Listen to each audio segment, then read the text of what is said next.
Welcome everybody here, Brady from BGWX, and we are back here for what is going to be another live stream, continuing the videos we've been doing over the past couple days to try to give myself a little bit of a break. Evidently, it didn't work out because I still did not manage to get a whole ton of sleep, but we will try our best tonight to do that. So we're not going to go.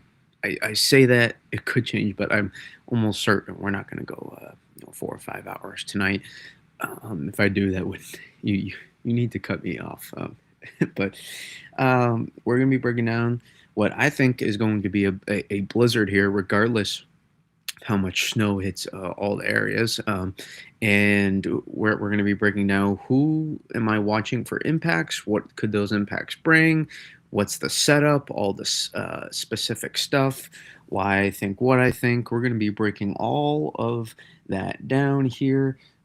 First, if you don't mind hitting the like, that is very helpful as you come in here. There is a lot of new subscribers, so I appreciate that.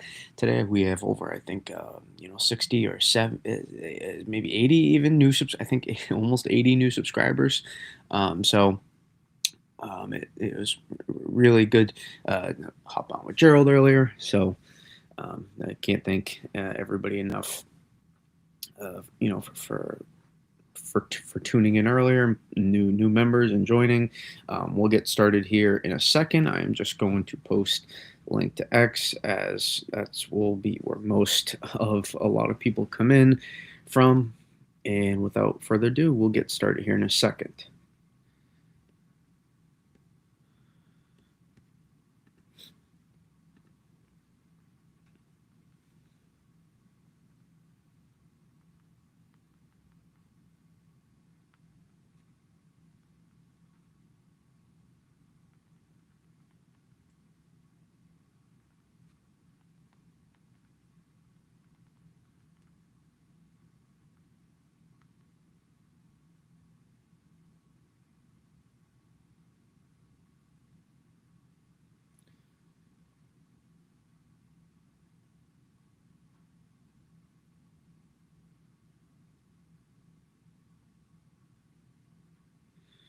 All right. At some point, X will start catching up soon. Has been awful.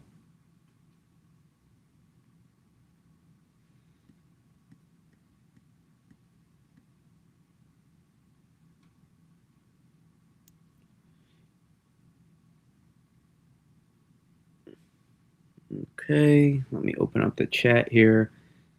Again, if you're new, we're going to be going in depth here. So if you don't enjoy some of the science and the analysis, this is not the place for you. All right, let's see what we got. Seattle Seahawks for life. Welcome. I believe a new member as well. So thank you so much for being a member. If I missed out on that. My storm total was 23.5 in my area of Boston. Was awesome. That indeed, and we were about the same total. So, pretty cool to see. Less than an inch apart. Chef Curry, I do not care about the specifics of the current 0Z AIFS. I can show you it right here, but that's you can talk about worse. That's literally nearly the exact same. It's barely different. So your precipitation map, might look a lot different, but I'm not sure why so specific on the precipitation map of a storm that's still that far out. Hansi player, welcome, Brandon. How we doing? Local mountains for me report. 12 to 16 in southern Vermont. Yeah, there were some. It ranged a good amount, and so that was one of the only spots that I wasn't so happy with my forecast. Probably the southern central New York. No, those were probably a couple of the only two spots, and I think that had to do with subsidence. To be honest, with the lake enhancement, that was going on. That was pretty impressive, and I was surprised that there weren't even bigger totals based on that lake enhancement that was going on up there in New York. Aquarius Life, welcome.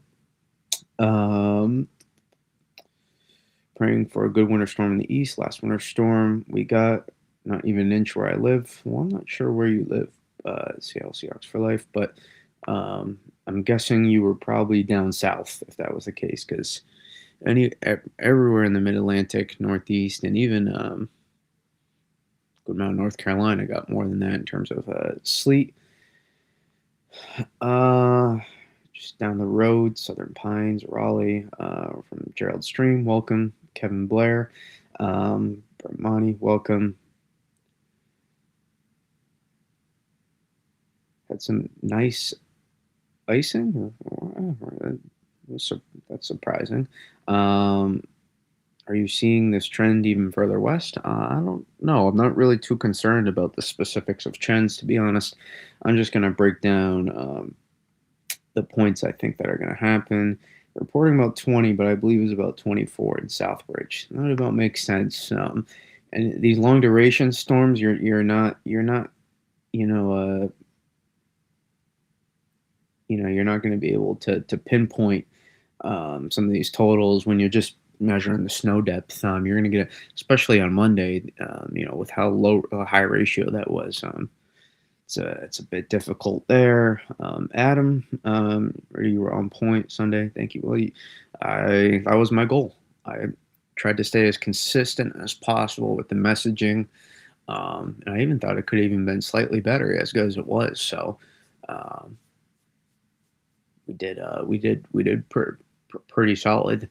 And then New England, though, that played out how I thought it.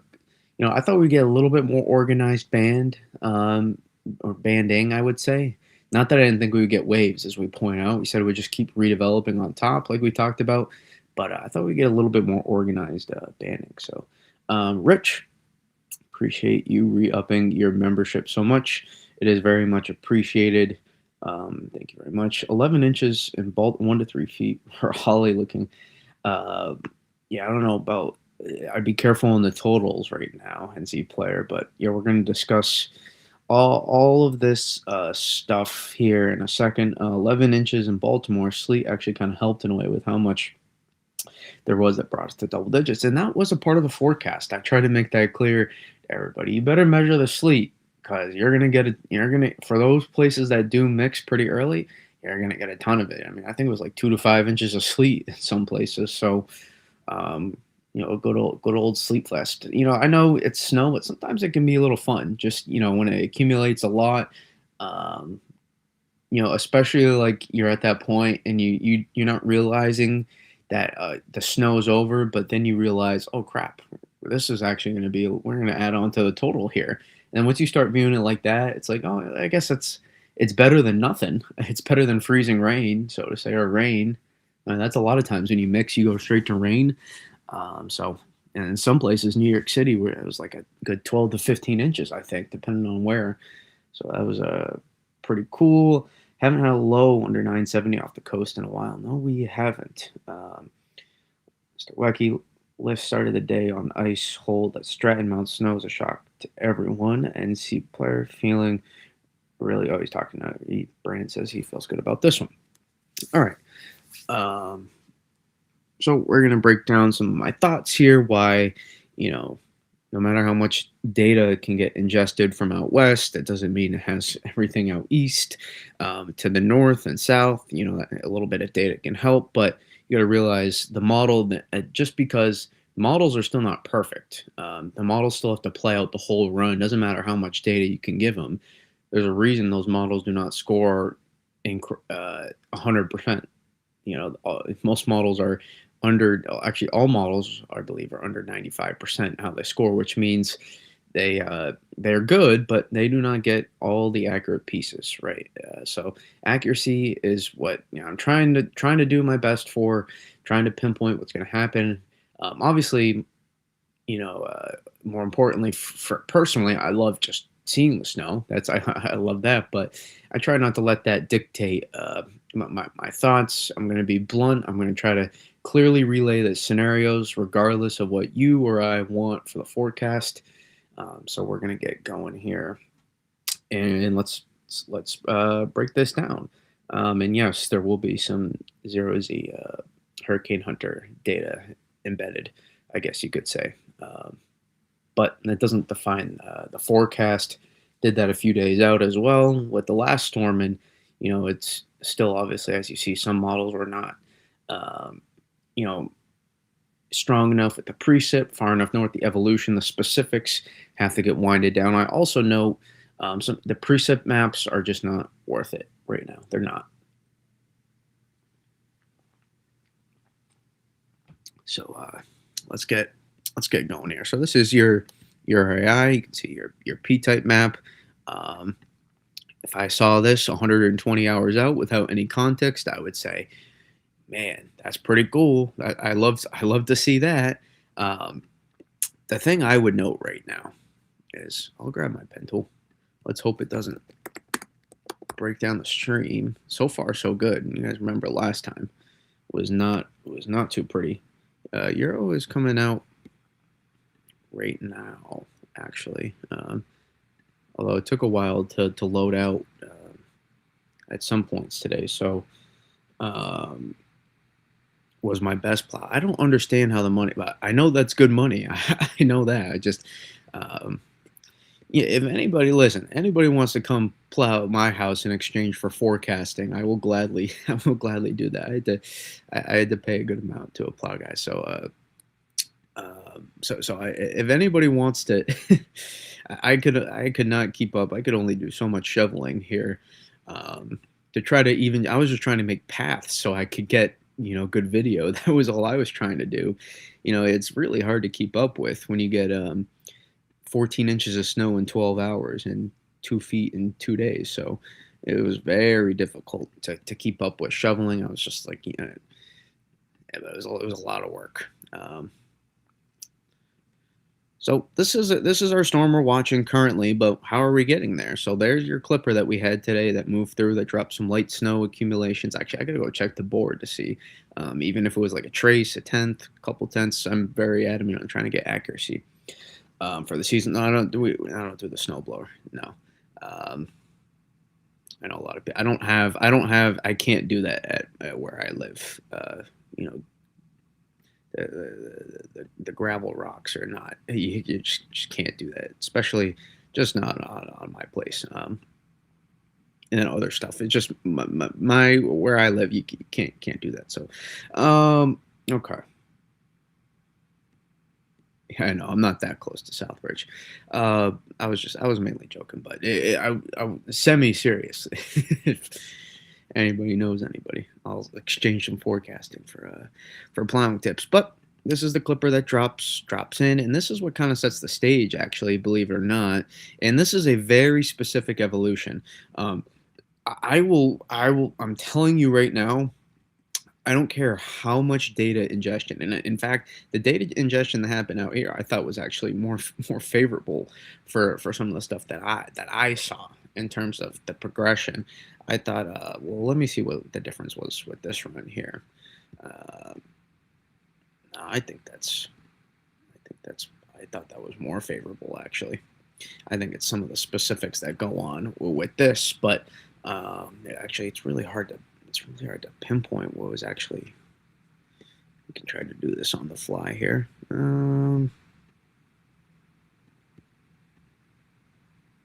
Looks like subtropical jet, just a little bit. So I guess some of that data was actually not. Um, Looks like trying to pinpoint some of this wasn't quite as favorable, but you see a little bit less injected into the subtropical jet. It doesn't change the current analysis though. So even though you can give the data and stuff, the progression of this. Look how all that plays out. That's still several days away for the models to pinpoint. Even the AI guidance, there's some specifics are just difficult to pinpoint. Um, it's going to be tricky. But one thing that I think stands out that in my opinion, you get to this point, I would love just a little bit. We'll see if we can get a little bit more of the sub. The more you get the subtropical jet, the better. It's never a bad thing. Um, but I look up here, and the same thing I told you guys with the past two systems. This is a mess for model guidance to figure out here. So at this point, this is your storm right here. It's starting to come together, and this will come together. This storm. This is not a debate of out to sea. This is not going out to sea. This is definitely going to hit the Carolinas, and I think even into the Mid Atlantic. And I actually, at a minimum, scrape New England at a minimum, in my opinion, and very well, could hit stronger from areas. So you can everybody just loves to use OTS like very fast. I think it's a tick that people have. It's just out to say, like I just it's like they just got to get it out of their system. And it's just like it's not necessarily the case here. It's definitely not the case here, just based on where the system is going to wind up. But anytime I see an upper level low right there, that's closed off, I immediately go, that is, and that's consistent on all guidance. I go, well, that looks pretty solid. That looks pretty good. I think where you have it right now is actually fantastic for this range. People can complain because models don't show what they want all they want. I don't care about that. I care about the end result is what I care about. And I think there's some things to potentially suggest here. Uh, I don't live in a trailer park. Yeah, I mean, you can tell on if you watch any of the videos, you can clearly tell I do not live in a trailer park. So, but I'm looking at this, and it's something that I've noticed. I'm starting to increase confidence that at least New England, I think we're gonna get a hit here, guys. I'm leaning, but I'm not confident. I'm not. It's a really high risk reward. But I'm continuing to slowly tick up the confidence meter. That's not the case, in my opinion, for areas further east. I know you're not, or west. Sorry, I know you're not going to want to hear this. I don't have much confidence. If you need to pray to the gods in these places, from basically Western Mass, New York City, coastal Jersey, I think actually could be in a decent spot here along the coast here, Del Mar. Sorry, I'll zoom in a little bit. Um, I know that's far out to see the pinpoint. You can zoom in though on YouTube. I don't have a ton of faith back into these areas. I really don't. From DC um, to Baltimore to Allentown, Harrisburg, upstate New York. I don't have a ton of faith. I don't, but it doesn't mean I don't. It just I'll say it like this: it's a much lower margin for error. It's very very possible, very very possible. Don't get me wrong. And the precip shield could still make it that far, um, but I don't have the same amount of faith that I do across these areas here and here. I mean, you could basically draw it to here like this right now. Like you kind of draw it like that almost, and you could maybe go out. Since this is where the system's coming from, you can see. So it's going to have some time, the slowdown process. Ultimately, though, I think the highest ceiling is here with the system, but could also be back in here as well, depending on a pivot point. I mean, in theory, the highest ceiling could be anywhere along here. It could be pretty spread out. So that is a very hard. We're not going to try to pinpoint the highest ceiling, but we are going to try to pinpoint the specifics. And I should also note, does not matter if you see a ton of snow with this to get very high impact storm, in my opinion, because you take a look, regardless of the setup here.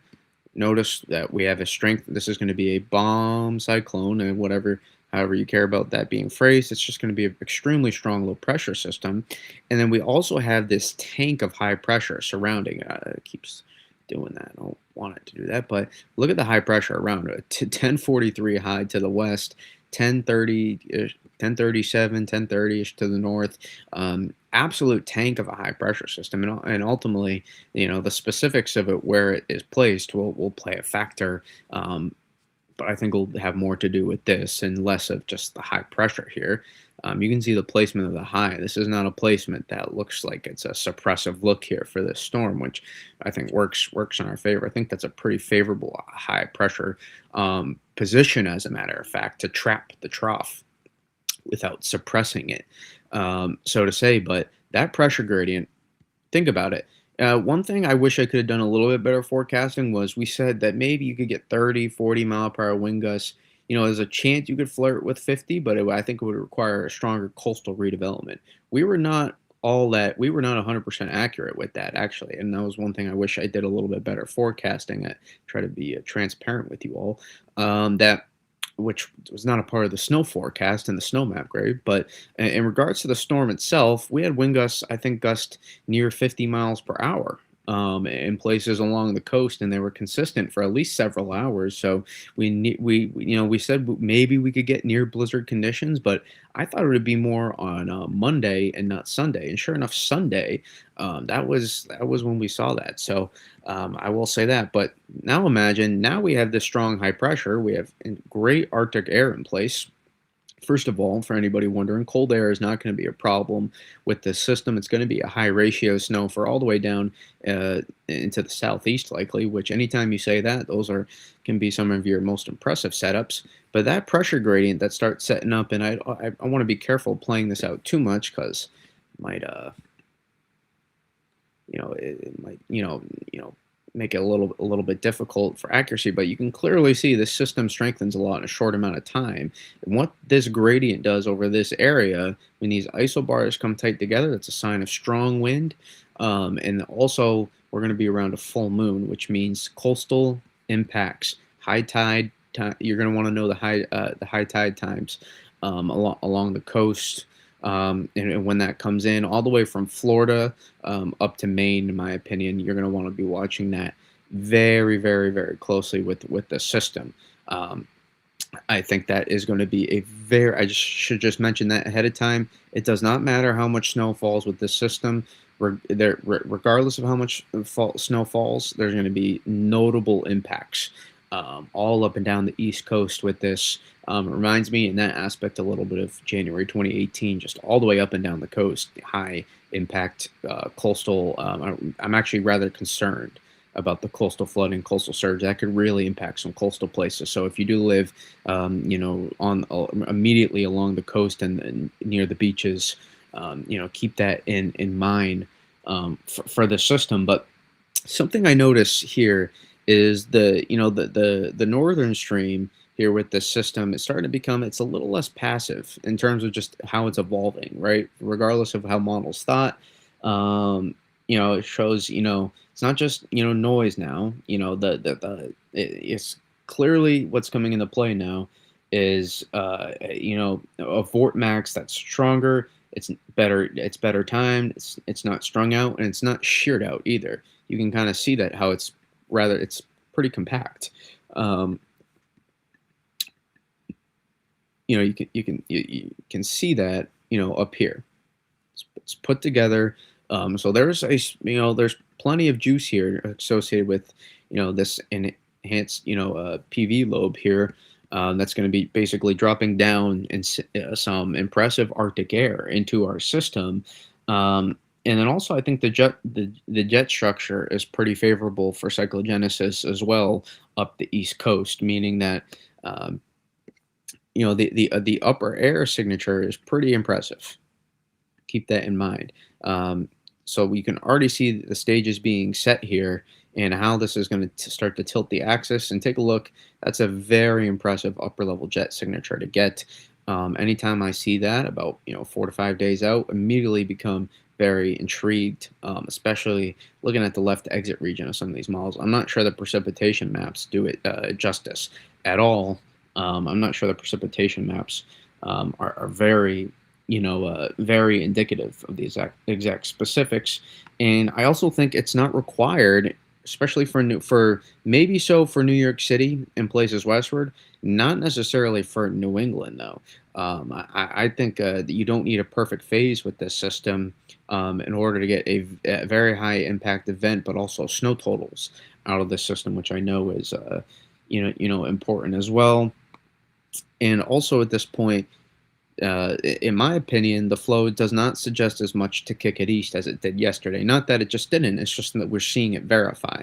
There's a little bit more supported for this not to go too insanely far out into the ocean, in my opinion.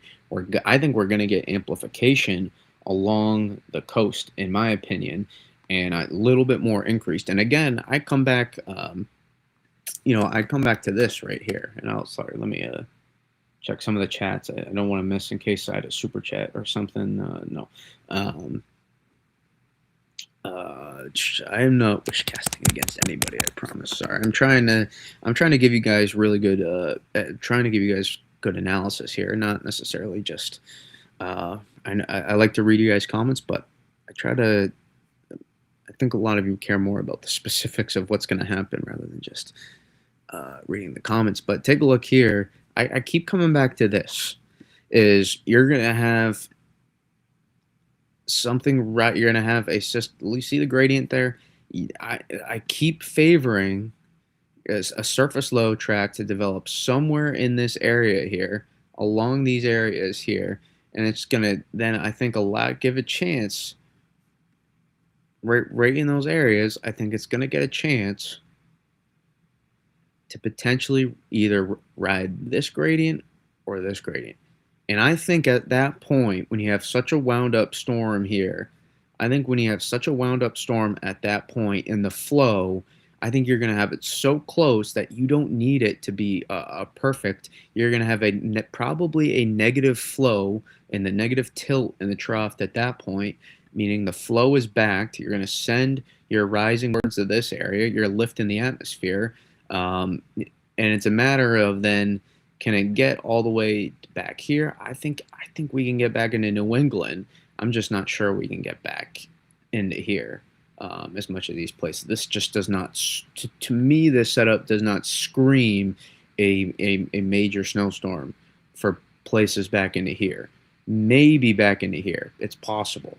But at the moment, I'm not favoring these places. Not that it couldn't happen. It's just I'm just not sure it's in the cards for our setup. But this is pretty much exactly where you want models right now for the northwest trend that we like to call it. Again, the northwest trend doesn't define the system. You need to start. When you start, pinpointing, some of the specifics here. And again, sorry if I'm missing some of your comments. I'm just trying to, again, break down the setup right now as best as I can. And so I favor something to get pulled a little bit closer to the benchmark. In this setup, if you get something anywhere close to the benchmark, I think that is notable snowstorm back into here. Notable. When I say notable, I mean major. Blizzard. Sorry, not snowstorm. Blizzard. This is a blizzard. This might be a blizzard even if you get a few inches of snow here along the coasts. I'm quite serious about that. Blizzard warnings I think have a very high shot of going out, especially in these areas here. OBX, I think it's almost a guarantee at this point, is going to get some blizzard conditions out of it, just because of where the storm is going to be setting up camp here.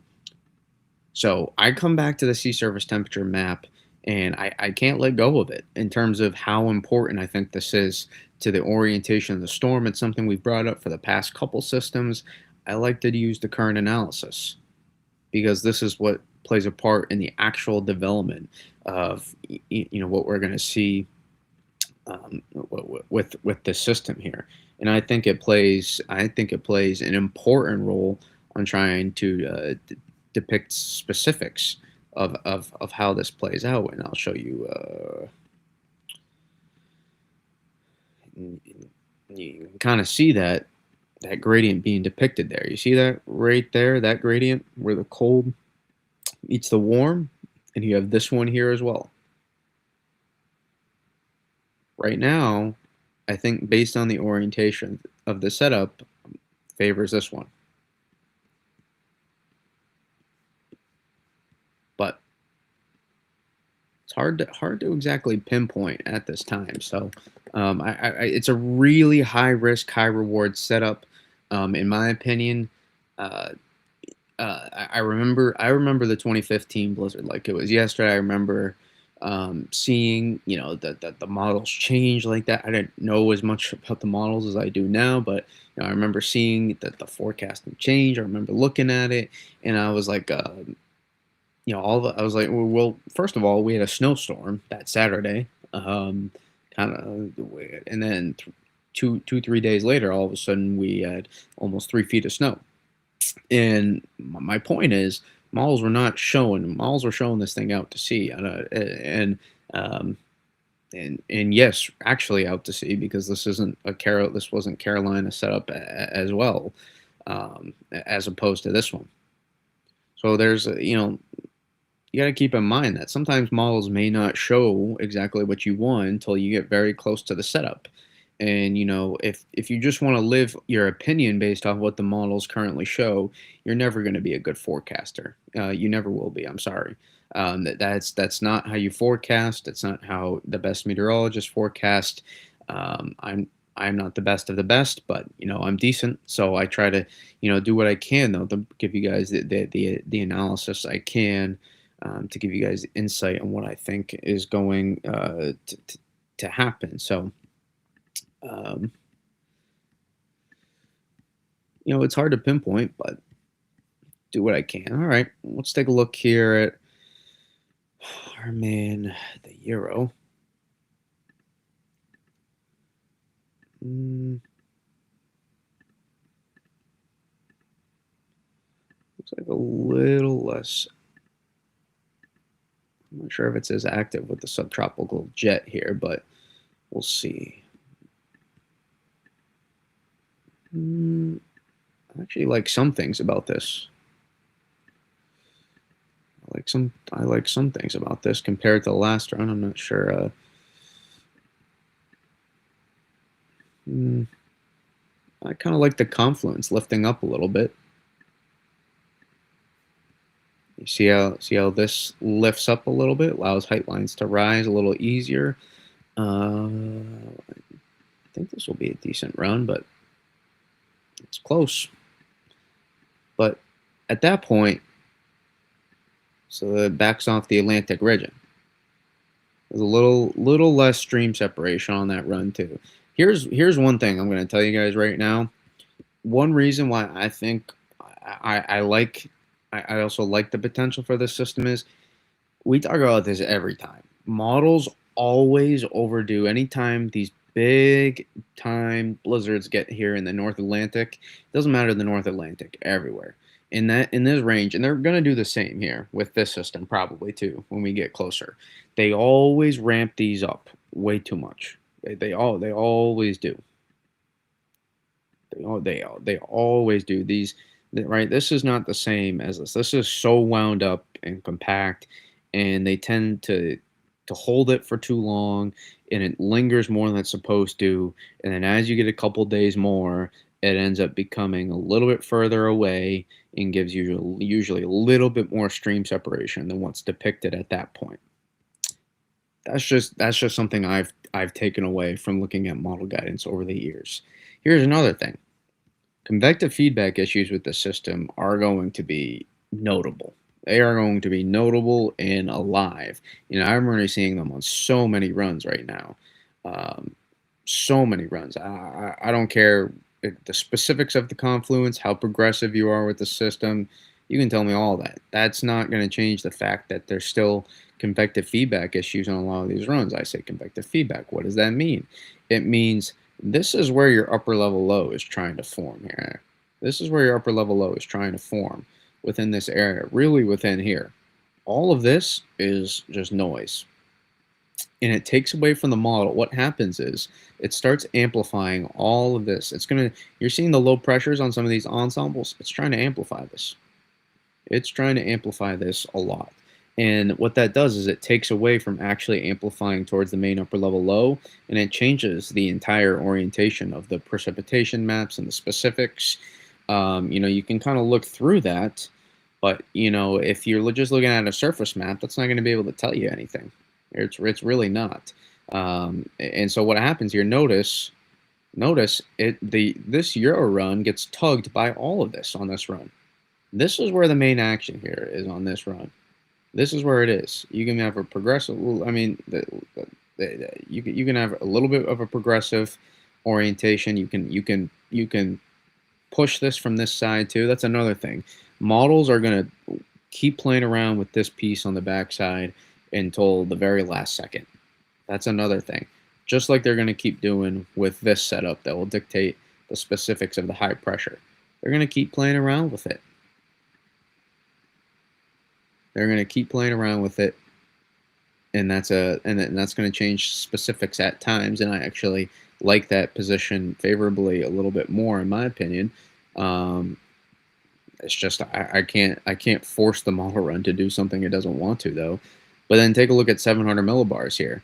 Notice it's probably going to produce a pretty decent snow along the coast, if I had to say, based on the specifics of the precipitation map there.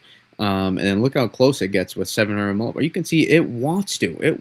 But it's getting tugged by all of this. It wants to develop the 700 millibar band right here, and you'll go to the northwest, to the west off that. It's trying to. It's getting tugged by all of this convection, and I think that plays a factor. And it gets right to the coast. That would probably be a big snowstorm for Cape Cod, on if you were just looking at this run verbatim, and it is. So it's you can see very very very very close, very very close. You compare that to the 18Z, it shows it slightly closer in 6 hours. Oh, it ticks this way. Um, but you see that initially, you see how it's this low here, amplifying it. I think models tend to overdo it with this. I just think when you combine the orientation of factors to look at with the system, I think it's support the precipitation maps do not support how I currently see the system. That's just in my opinion. I'm not saying this is going to hit for everybody. I'm not saying that at all. I think it's still an extremely high risk, high reward here, because if you don't get the stream separation necessary with this system, you're not going to be able to you're not going to be able to amplify um, the system in time to be able to push far enough north and get places back into here more involved. Now, you still could maybe get back into eastern New England, but it would not do the same along some of these interior places along 95 and maybe even along the coast, mid Atlantic into New York City. So you got to keep that in mind here with this system that you're trying to pinpoint something that, yeah, that is not ready to be pinpointed yet on model guidance. And I think having the solution you have based on how that's a very messy 500 millibar vort setup for how strong of a system that's going to be. So keep that in mind there. That I'm not sure. I think the precipitation map on the Euro isn't so far off from what 700 depicted. I just think from what 500 was showing and how it got taken away, I'm not sure that actually shows how decent the setup is. But at the end of the day, I think when we talk about this again, I'm going to be watching. I'm gonna be watching what models do right here. This is directly tied to what happens here. And the weaker this confluence is, the easier the height lines can rise. Or the further north this confluence is, it changes the tilt and the trough a lot faster. And you'll lose less convection and you'll have to tuck closer to the coast no matter what. This is going to gain the latitude.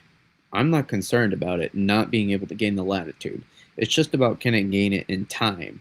And that's why, because New England sticks out like a sore thumb along the coast, New England is in a better spot for this system as opposed to New York City to Philadelphia to DC here.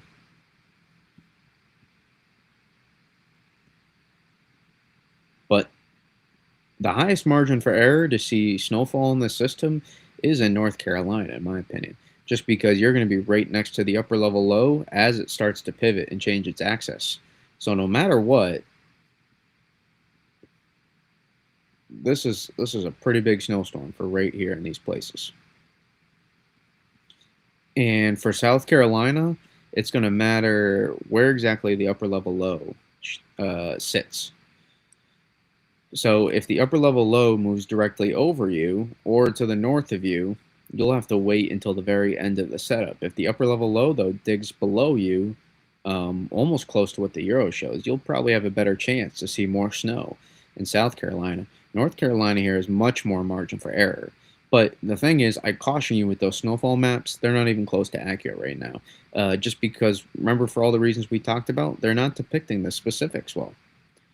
They're not depicting the specifics well, but one thing I have noticed is there is the chance for multiple deformation bands back into the Carolinas here. There's a chance potentially for multiple because it's still going to be in the beginning stages of organization.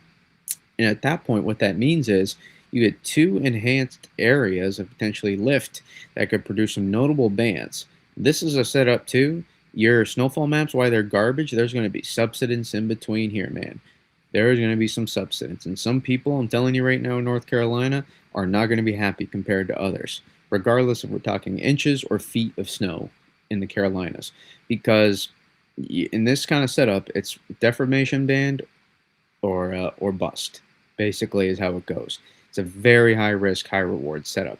Now, to the east of the deformation banding, though, you'll get waves of banding in between. So I'll use the GFS, for example. In the GFS, slightly different with the orientation of the setup, still has all this convection out here, by the way, not to mention. And that's probably what pulls this from not being able to consolidate here as early on. Because the main action, as you can see, is way back here at this point. But notice 700 millibar vort here.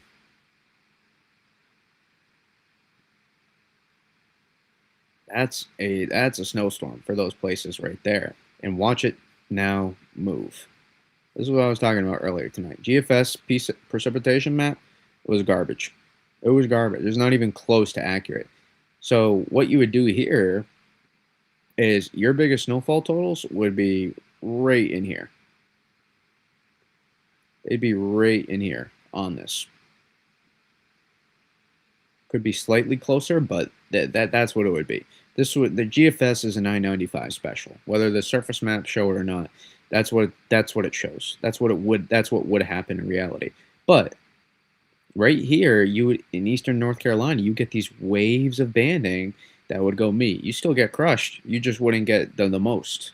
Now watch the deformation band pivot, and I'll show you. And whoever gets along the pivot axis gets the most snow. If I'm looking at this right now, I'm looking along the 700, and I'm looking just after. This would be a major snowstorm, the GFS for these places here. Major, and it's going to pivot and sit back over central Mass, western Mass, Connecticut, much of Connecticut, New York City. New York City would be in a perfect spot on this run, and down into the Carolinas as well. And you'd get waves of banding across eastern Mass and Rhode Island. If we were just looking at the run verbatim. That's what I want you to understand. See that? See how it just sits and pivots? It would be a ton of snow. It's not even close. And look how strong the 700 millibar vort signature is. Ridiculous. And I don't know why the surface maps don't always show it the best. They just don't. No, I can't give you a simplified, dumbed down answer good enough to help you out there. But notice, see how there's a chance for multiple? You get in here, this one right here. The DC this run would cook. I'm telling you, right here back into central and even almost western North Carolina, Virginia, DC. You'd get the band, that initial band that sets up there, and watch that kind of sit there, kind of start to fade, and then now as the new upper level low starts to try to not new, but as the upper level low kind of starts to try to consolidate here. Notice what happens. Now you get the main deformation band going. And it cranks in these areas. Southeast of DC, but at this point, DC's already got some decent snow, just working on the pivot axis of the new upper level low trying to, change. And so this is what allows the system here to kind of, bomb out and produce a major snowstorm. But take a look at the preset map. It's not even close. Not even remotely close where the heaviest should be. Not even close. It's complete. It's complete. I say this a good amount, but especially it's complete garbage. It wouldn't. It would not. It's not even close. On it, maybe for some of these areas, but not even close up here to from Jersey into New England. Not even remotely close.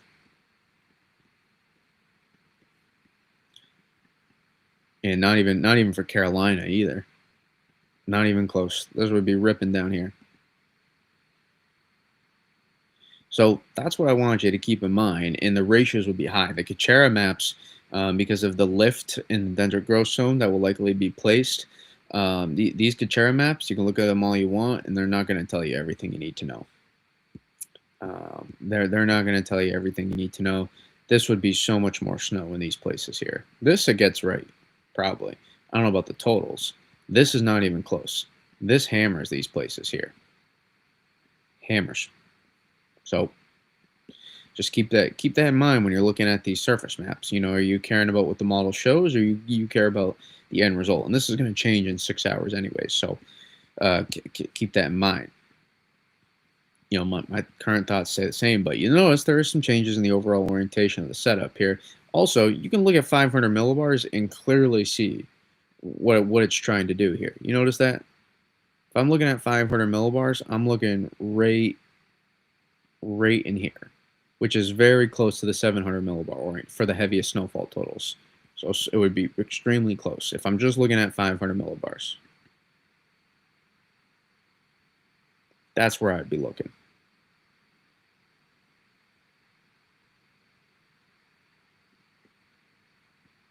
Euro, you can see it's close, but not quite. It makes a difference. Less consolidation. Euro AI, notice that much closer to the GFS. GFS and Euro AI are very close. Very, very close.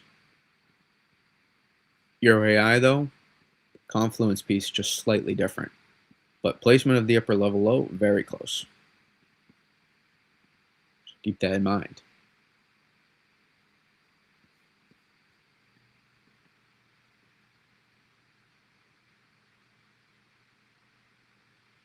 I'm not sure I think the Euro. Let's see, Euro AI.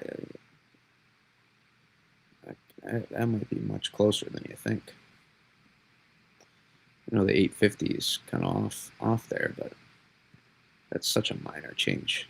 But people are going to complain about it. And there's your surface map, which the AI surface maps do not reflect well in this range. I'm telling you, they always do. I don't know what it is. I think no, actually I do. It's just how smooth out they are. They don't get the mesoscale features well depicted. The upper level jet signature too with this system is gorgeous. I'll show you. I mean, you can even look at the Euro. I'm sure is going to be still going to be pretty beautiful.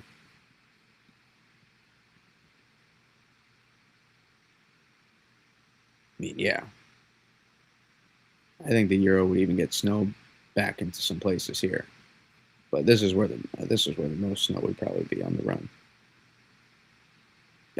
Back into here, and you can do the same thing for the GFS. See that? It's not so incredibly different, but it is different. And this is what I was talking about on stream here. So you have all of this strong wind shear here, right? You see how strong that wind is, right? That helps support that rising motion. But what happens is the atmosphere runs into a block here. Now runs into a problem. High pressure here all around the confluence piece here as well. System runs into a wall, slows down. What happens is atmosphere wants to keep going though. So it's trying to find a way around. So you have this jet streak in this core here, but the jet streak now gets broken up in that process, forcing all of this rising motion now negatively tilted at this point, pretty close, about neutral. Yeah, negatively tilted at this point.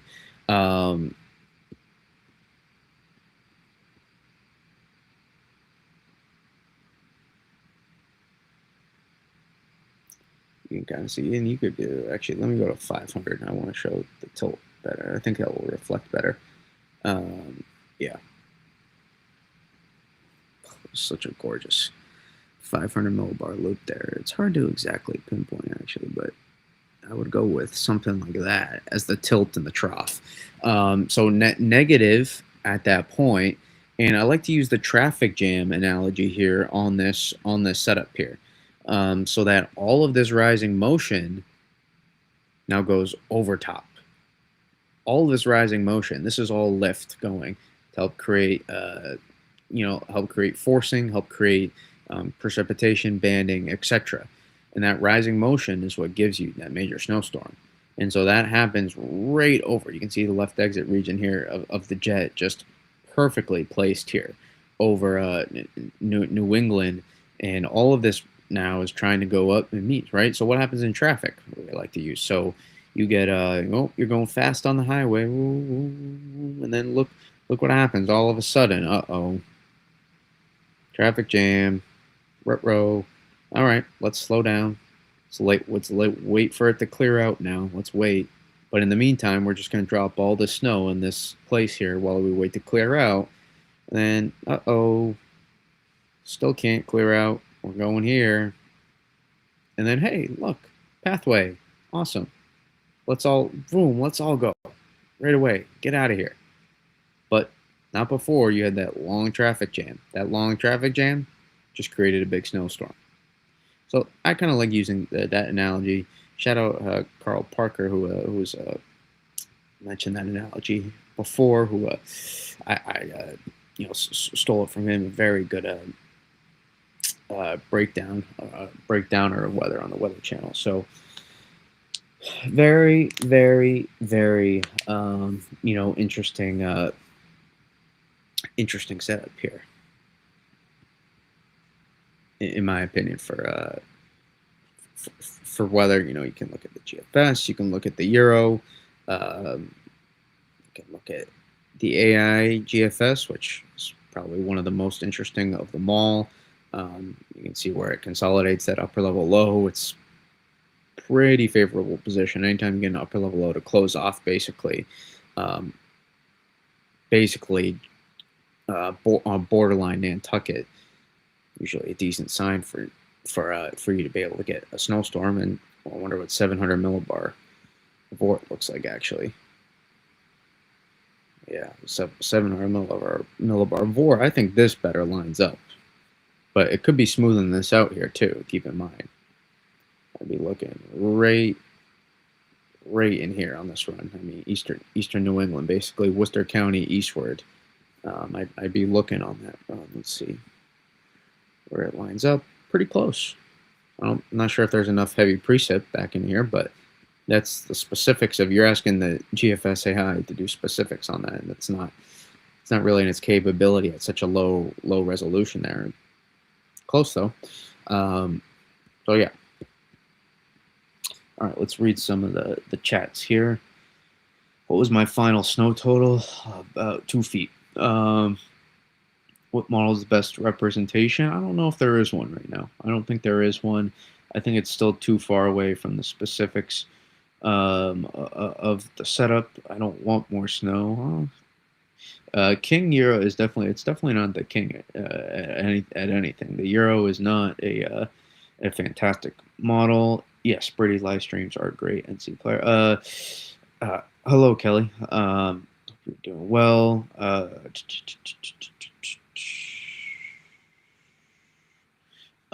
don't know, Vectress. I don't know. We need an I-95. We just had a major snowstorm. I know you all want. I mean, in theory, though, I still think we can. I mean, this could be it. It's possible, but y'all know we had all those bomb cyclones up in Newfoundland and Southeast Canada this winter through November. I think that's something to keep note of. Do I like the weather next to? I think it's a pretty good. I think it. You gotta be careful in the longer range using it, but as you get closer, it tends to be pretty decent. But it's not gonna get any of the mesoscale features. And I think it's like an ensemble mean, kind of almost too. So it's very You got to keep in mind some of the low resolution factors are gonna play a role here. For example, like I think I forget what the ratios were, but if I'm going back a few weeks, I remember Euro AI was still the 12Z runs were pretty good. Not a couple weeks ago, but like 10 days ago, the first storm in this pattern we had, where it was like 5 to 8 inches across, or 5 to 9, I forget, across eastern New England. And Euro AI only had like point 0.3 precip out back gusts, and we ended up getting 5 to 7 inches of snow back out here. So you got to keep that in mind. It's not going to specifically pinpoint QPF and snowfall totals and stuff like that. It's just helpful. You gotta read between the lines a little bit. If it was 90 degrees, I don't know, because that never happens. It's never 90 the next day. I don't think it would all melt though. I think it would take 90 and like raining the entire day maybe, but there would be it would be a flooding is what it would be. That's what it would be. It would be a flood concern. That's another thing too. If we do have one of when all this does melt eventually, months from now probably, if I had to guess, it's there'll be some flood concerns. There's some shades of 2015 in terms of how much snow there is piled up right now. Um, I can't remember. I don't think 2022 the snow was this high on the roads. I don't think 2021 either, even though as good as that was. Um, that stretch there in 2021. But yeah.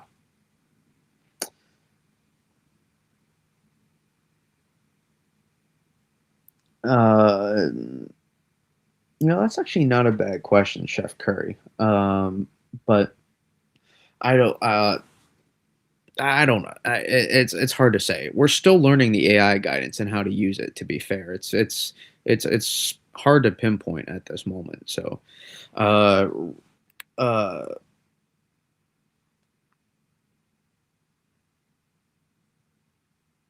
the thoughts on Raleigh, North Carolina. I think a lot of North Carolina is in a pretty good spot here. Uh, in my opinion, I think you have a good floor with this system that's it's not going to get taken out from under you regardless. You have a lot of margin for error here in North Carolina. Um, I think at a minimum, you probably get a good shot for. I mean, anything in North Carolina is like a plowable snowfall. I feel like, but like a legitimate plowable snowfall for at least several inches in a lot of areas, regardless of the evolution. But I think you also have a good shot here, a good portion of North Carolina for at a minimum potentially to at least see 4 to 8, 6 to 12 inches. But that doesn't mean we couldn't be talking about feet of snow. I think that's also on the table. I'm just not ready to pinpoint totals yet at this range. It's not worth it. A lot of people of this range were trying to pinpoint ice totals, and I was like, sure, that could be possible, but let's get a little bit closer. And as we got closer, we started realizing, hey, let's be careful, not mentioning 1 to 2 inches of ice as if it was a guarantee. Sure enough, as we got closer, it started turning more into like a quarter to half inch. And some places didn't even get all that. It was more so sleet. The point is, you can only pinpoint totals. Something here.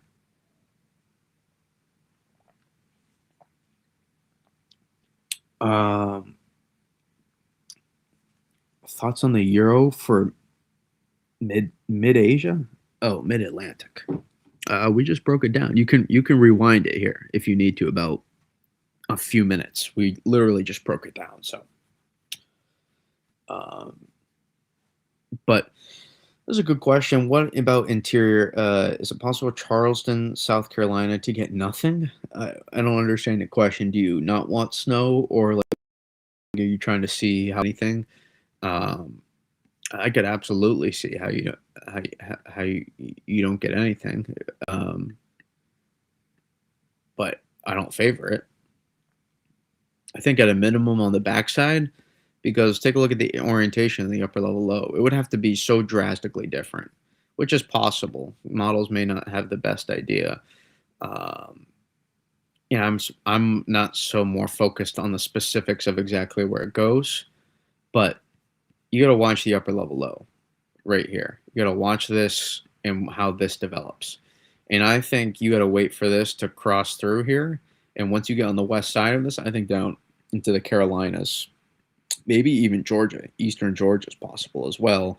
As this moves through, I could see northeast Georgia getting some as well. See western Carolina. I could even see eastern Tennessee getting something out of this and back into along the Appalachians. But uh, my point is that yes, the Carolina, both all the Carolinas are in play here. Both, but basically both of the entire states. I want snow. I'm worried. I think you'll get at least something. I would. It would. Really, honestly, the only way is if the upper level low is so kind of amplified that it almost gets pulled and tucked inland more. That's probably the greatest way I see that happening. Because if the upper level low doesn't get a chance to really actually pull offshore at all, then what would happen is you kind of just sitting below the upper level low, and you're not going to you're anytime you're on top of the upper level low here, low pressure way above in the surface, what we like to track for snowstorms. That's very difficult to snow at that point. You need to be usually either to the north or to the west of the upper level low. And so that's going to be very, very difficult, to get a bunch of snow when you're right on top of it. So you have to wait for it to kind of pass through here, um, and that gets very, very tricky to pinpoint. That's maybe the one of the only ways, and even then, you would probably still get something as it would roll through. Trying to see, did we ever run like that at any point?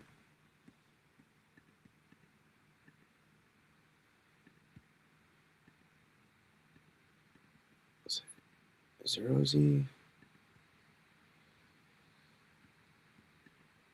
18, oh, 12. I don't know. I don't think so. But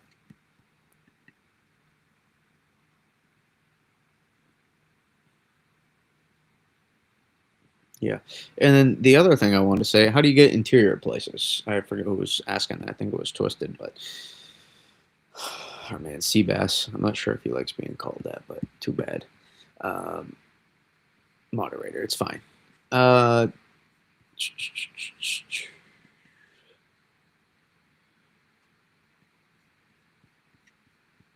Interior place is what you need. It's kind of what we just talked about. If we want to get going here for a second, you need the stream separation that you see here. First of all, the stream separation on the Euro AI, I think it's initially, but I think you get enough. I really do think you get enough stream separation on this to be more notable. I'm honestly surprised, based on that look right there, that's not more snow along the East Coast. I really am. 500 height. I know 500 height lies sometimes, but that'd be a lot to lie right there. Uh, I think you've at this point you've trapped the trough enough, maybe a slightly more, but really what you want here is, and this could apply for really anybody, not just the farther interior. Um, Atlantic ridging, and stop doing this. This is so annoying. Atlantic ridging seems like there's something different every stream we're trying to navigate through. This time it's the pen tool. Atlantic ridging increase, you can almost guarantee that. You can almost guarantee models are going to underdo the Atlantic ridging. That's another factor I think you have based on exactly where you have the setup right now. It's why I think New England is so beautifully placed potentially for this. Uh, I wouldn't guarantee it, but it's why the margin for error for a place like that is better. I still like the ridge axis. I think the ridge axis is pretty fantastic. I'm not really too worried about that, but I guess backing that up a little bit wouldn't be the worst thing if you want to get back into the interior there. You're gonna want high pressure is in a fine spot. Not so worried about that. It's really what it comes down to as well as a couple other pieces is what does the injection of the subtropical jet look like? So in my opinion, it looks still very put together based on current analysis. That's why I liked the last system as well to produce as much as it did, is the subtropical jet. I would not bet against that right now. It's been pretty active. You can put all the Hurricane Hunter data in there you want. The model still has to play out days out in advance with the evolution, and also it doesn't get everything all the way back here. That moves through eventually, but you basically wouldn't mind a more notable injection of the subtropical jet to get in here, and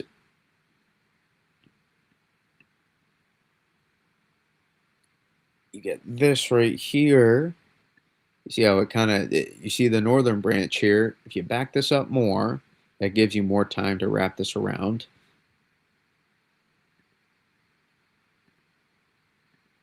This piece here, I'm not sure. I'm not really. We can look at that closer, but I'm not. I don't think that's the deciding factor.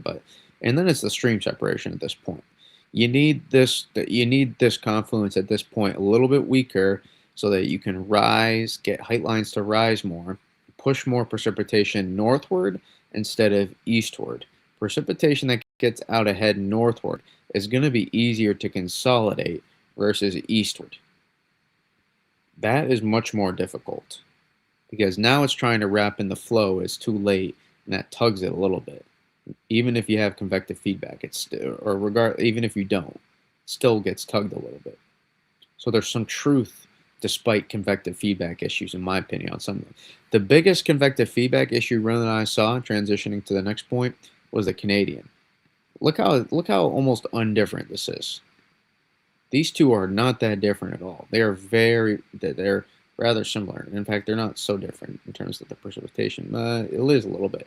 This right here was the ultimate convective feedback.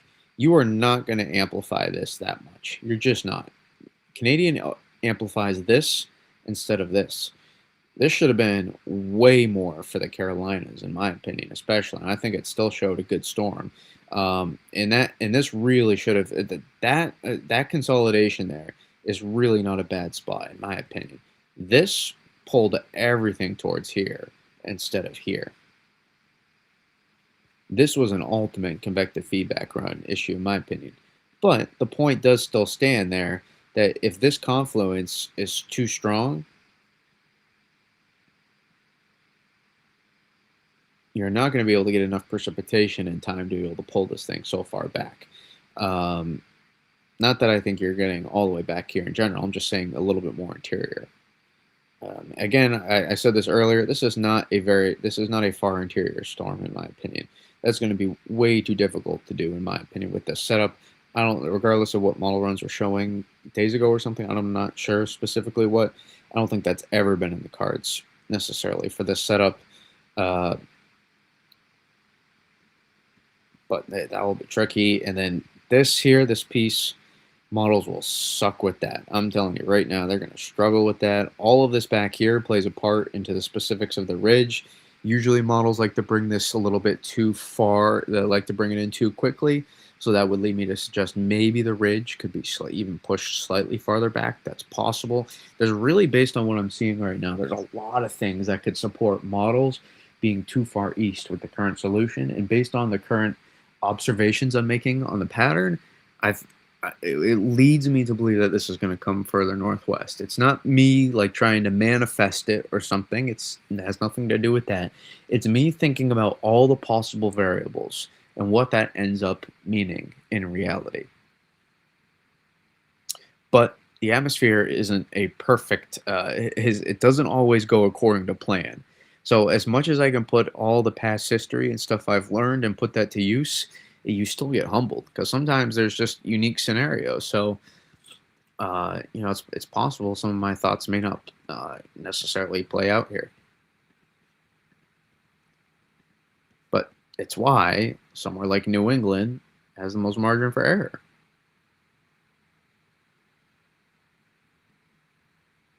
To go along with obviously the Carolinas.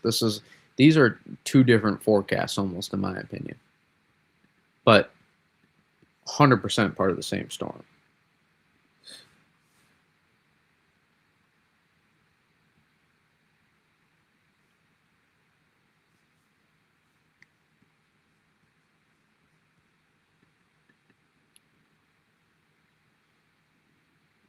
But the biggest thing for places that are like New York City westward, in my opinion, it might end up being the confluence. And here's another thing: the confluence gets weaker and weaker and weaker throughout the setup.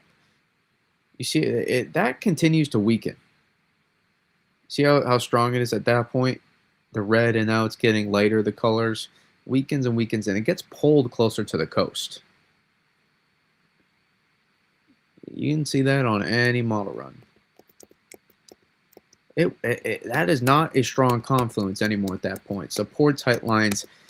The more I look at this, and I mean, just even that orientation, that spot for an upper level low, you have to look at you. If just looking at that, that's a really good spot to be in this time frame for a lot of people, in my opinion. Like, you can look at all the surface maps you want. They're just going to change in 6 hours. They're going to change in another 6 hours, and another 6 hours. It's all about pinpointing the end result. Do you want the forecast for Saturday, Sunday, Monday, or do you want the model's depiction and want to ride that, ride that wave, so to say?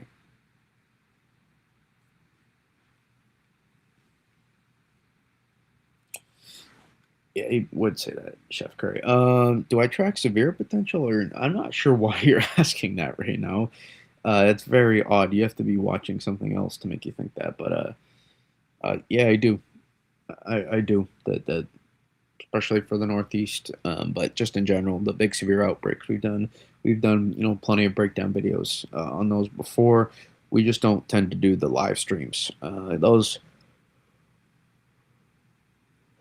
like live tracking the severe weather, those are pretty saturated at this point. There's so many people doing that. Uh, I mean, Unc, we've been talking about that like kind of the entire stream, basically. I couldn't tell you exactly how the storm is going to take place, but I have my areas that are favored, have more margin for error with this system. We've been breaking that down. I can do it again. Uh, Fujiwara effect is a complex process. This is not necessarily a Fujiwara. Not really. It's not multiple systems, really. It's just one system coming together.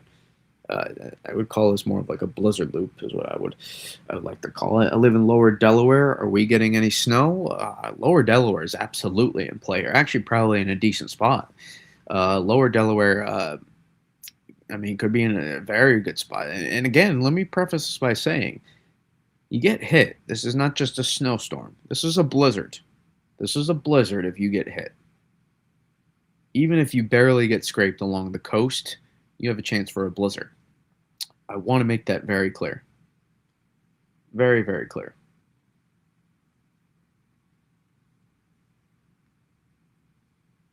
Virga is not going to be the defining factor in this setup at all. Uh,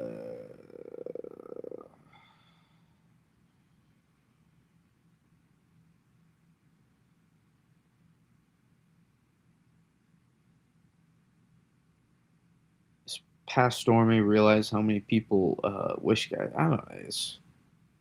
I was watching Pico Sank. That's what live in Charlotte. How are we looking for a snowstorm? I'm not sure Charlotte is the most favorite spot, but Charlotte, I will get some snow out of this. You're gonna get whatever streak of snow you got going on in Charlotte, of like 1 or 2 inches. I think you have a good shot to break that.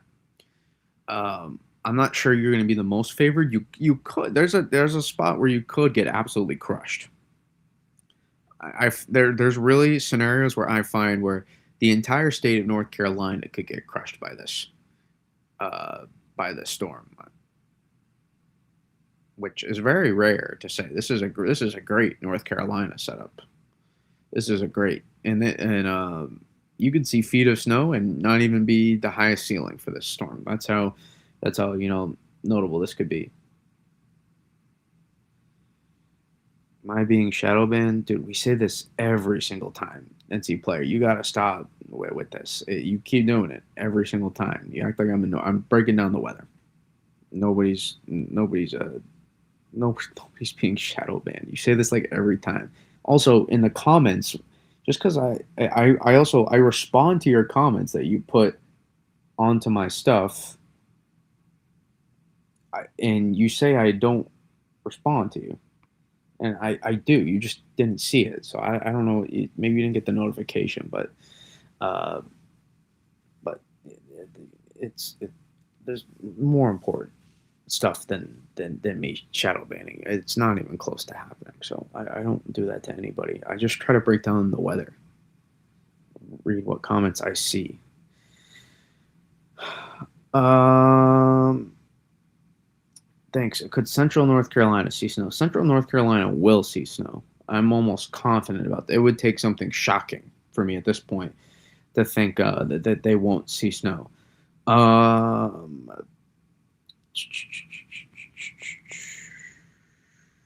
Euro ensembles. Yeah, we can look at the ensembles here in a second. Just the name would have been a crush job. That's all I'm trying to say. Um,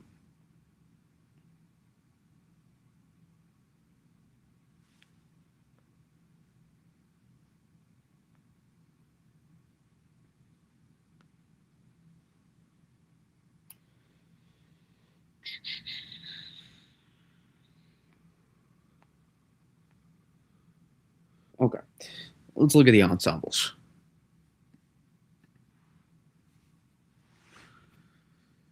All right. Let's compare that to the regular Euro. Mm,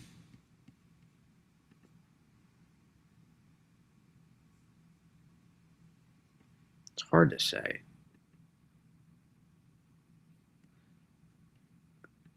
It's hard to pinpoint the differences, honestly. Let me play this out. Let's see here. I mean, that's not a bad spot. That's not a bad spot to be. I mean, at this time frame, that's not as favorable. I would say 18Z I thought was a little bit better, but still, and of course it's not out yet. That's still pretty solid. Let me go to AIFS. Let's compare that. Let's see how close this is. It's about the same. It's literally almost the same. The mean is. But let's see, is there a spread here? Has it gotten that far? It hasn't. I mean, look at the. It's hard to imagine a low in that position. I guess it's not. I guess the last one was even. This, I guess it's not going to be as impressive as the last one, but it's hard to imagine a low in that position. Just usually such a powerful storm. It's very rare. That's one thing I'll say. It's not often you get a low this strong amplifying in this position, and it immediately get pushed out. It's very rare. There's not a lot of setups where that's happened before. It's not a lot. If we're just going to go off some things with past history, but the atmosphere can always do something that hasn't that isn't always done before as often. So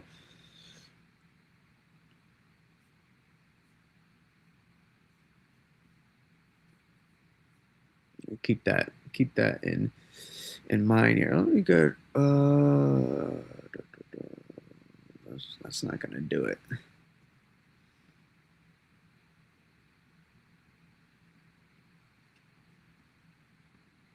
Let's spread that like that 962 right there. Oh, that's the minimum. 962 right there would cause a lot of problems. It would produce a lot of fun snow, but would cause a lot of problems too. That's why honestly that's why I don't love blizzards as much as winter storms, to be honest. I like being able to get like December 2020. I like being able to do that and get the band over you. I just think that some of the impacts that come with the blizzards and measuring the snow, it's more difficult. The snowflakes get broken up as more. I know blizzard gets more traction, but I personally, I kind of lean towards like in winter storms, but the deformation band that you oftentimes get with the blizzard is I'm not sure it's a second to anything. Uh, no, December 2020 band was that band was one of the most impressive things. Is just seeing how fast that can accumulate was impressive. But let me get the low locations. That's such a large spread at this point. Look at the spread there. Look at the western cluster also. You see that? That is a large western cluster right there. And then you got these guys right here. And this is your, I think, convective feedback a little bit. Trying to take off with this low more than I think we'll do. That is a notable western cluster, though. Maybe it's probably slightly east of where it was the previous one. Yep, just barely. Actually, that's notable, but um, in the just this far out, it's not. If this was like a day out, then that would be notable. But regardless, that western cluster still remains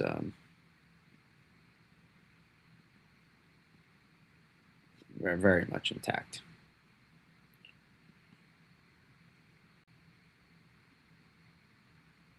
You see that there? All of these peeps right here. These would produce. So you got to be careful. The ensemble change. You guys remember at this range, we had no. I mean, the GF, the model runs, they kind of like brought it for a second, and then they took that away real fast. You remember that about 10 days ago, with that one, 9 days ago, they took that away real fast right after that. That's shown it. The AIs even went with it a little bit too. GFS AI actually did decent with that one.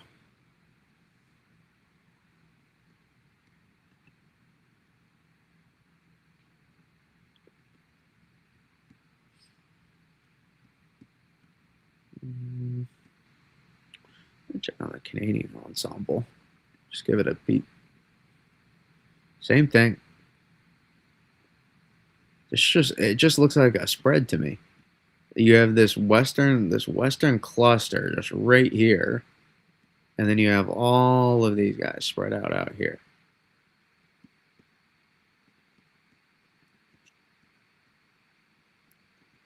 Is the Euro the same?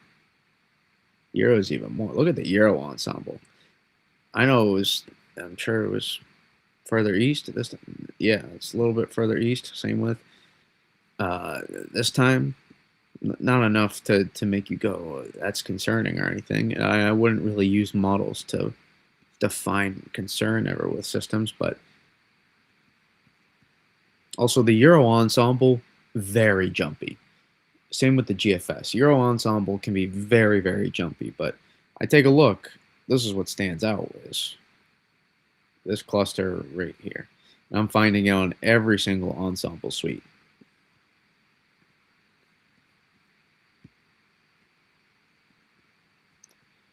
GFS ensemble suite, and look at the GFS. If the GFS were to be right here, this would gain some respect that it does not need because a broken clock is right twice a day. I still think. I mean, I'll give it some credit if it were to, but I bet you what ends up happening. I bet you, or I don't know, want to guarantee it, but just I'll say it like this. Watch all the models come where the GFS is, and then the GFS just whoop, slide right back. By like this time tomorrow, wouldn't shock me. But don't be surprised too if we're here like tomorrow night and like models are even further east with it. Don't be surprised if that's the solution at this point either. But the GFS ensemble is as good as you can have it. You can't ask for it. I mean, you can't ask for it any better than what the GFS ensemble has it right now. But the GFS ensemble, you know, is just not not reliable at all. not reliable at all.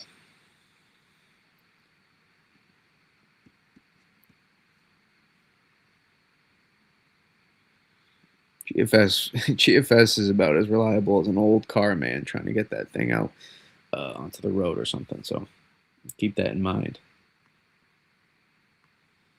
Uh,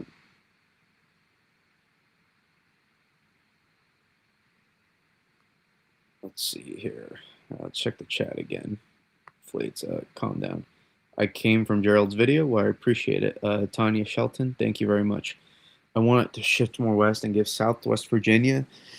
I think Southwest Virginia, you don't necessarily need it to shift more west in order. I mean, maybe to get a ton of snow, maybe, but I think in the orientation of the setup here is if you take a look here at you see how the upper level low here swings through. See how it's swinging through at this point?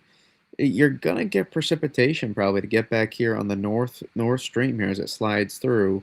Southwest Virginia is in line there to get at least. I'm not sure if you're gonna need this to shift more west than what you would see on guidance in order to get a few inches of snow out of this. That's just in my opinion, at least, though.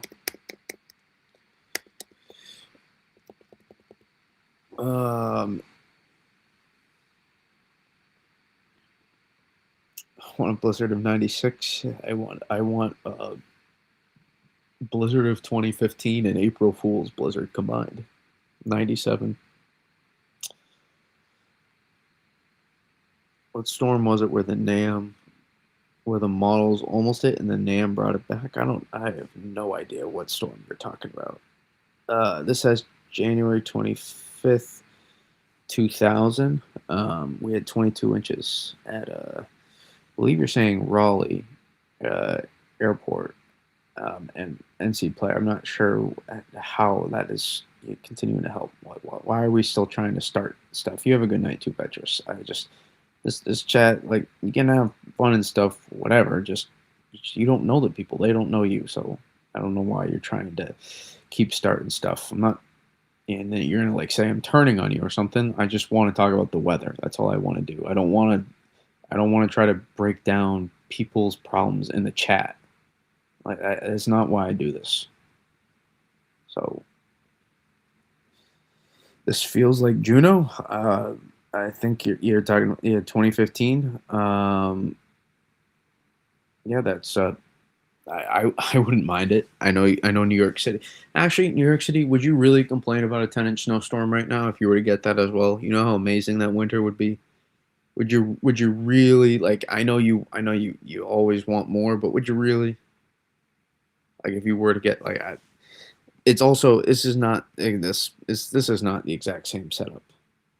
What does Charlotte need for a big snowstorm? Um uh, Charlotte. Uh,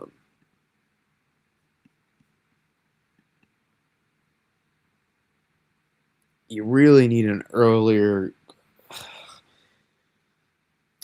I'm not sure Charlotte is just placed is placed in the best spot to get, but you could. Wait, what you need is you need early enough amplification so that you can get heavy banding to form out ahead early enough, and eventually it will slide to the east and consolidate. That's probably what you want. You don't necessarily need you probably you want this to get stronger earlier is what you need. You want this to get stronger earlier. If the storm gets is able to amplify earlier, that's probably going to help benefit Charlotte. Um, but you also don't want to pull the upper. You want the upper level load to be south of you. This is the upper level low here at 500 millibars. You want this to pull. You want this to pull south of North Carolina as well.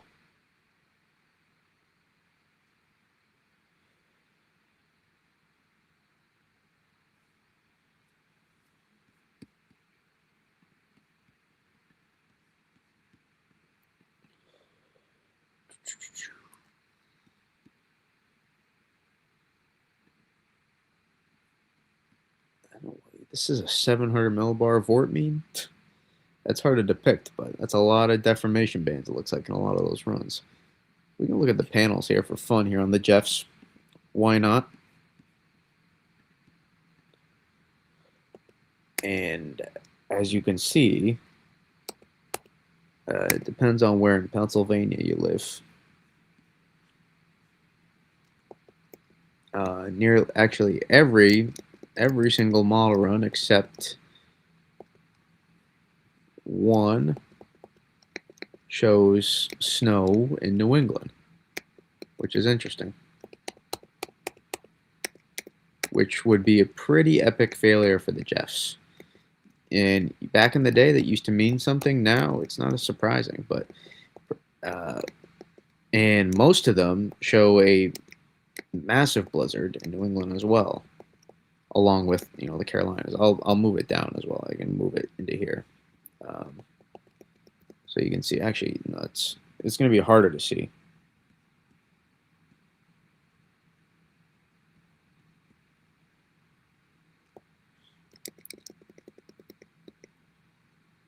That's good. You can zoom in though on the YouTube. You can zoom in on the YouTube if you need to, but you can clearly see a lot of these. But something I do take away is is the highest ceiling here is probably with New England out of this system. So keep that in mind.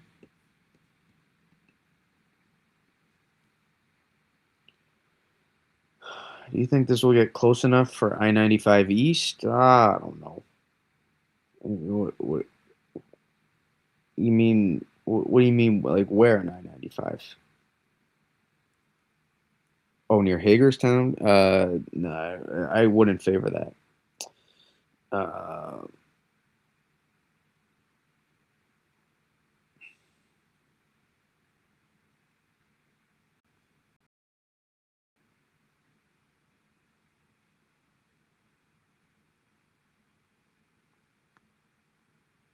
uh, I can show you the NBM, but no, it is not. It is not. It's snowfall totals. NBM. It is not designed to show you accuracy for stuff. So can show it,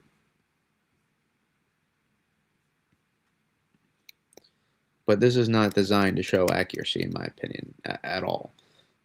This is just a model blend depiction, and it's just not accurate at all. It's just not accurate.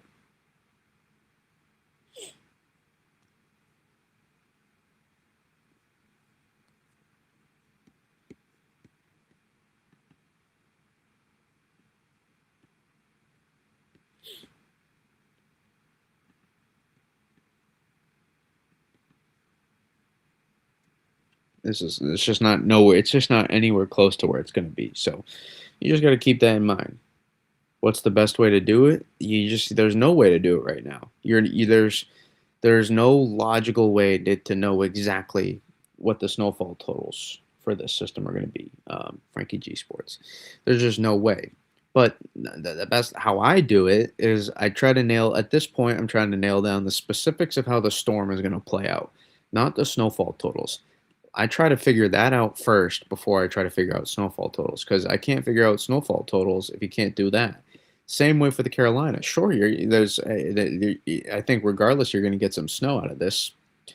And my takeaway is I think regardless in some of in these areas here, I think you have a good shot to see snow regardless of the orientation of the setup. And I would say even here, and I think you could even maybe extend that into here as well.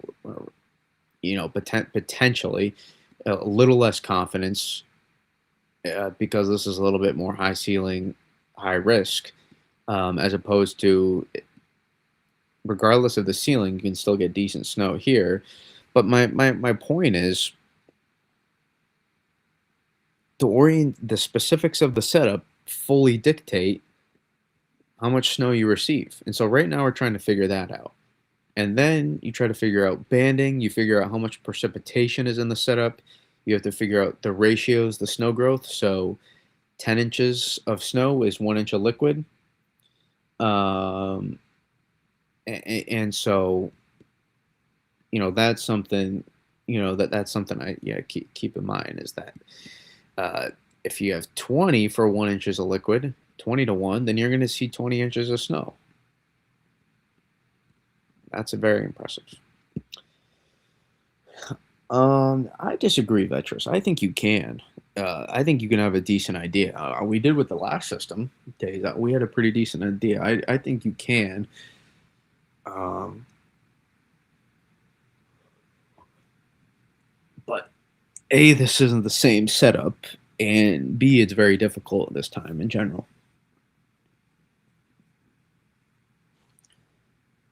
The storm is using? Not really. No, these are two pretty much. I mean, I guess the atmosphere is always using what's left over. You could technically say, but these two are not really. These two are really not connected, um, much at all.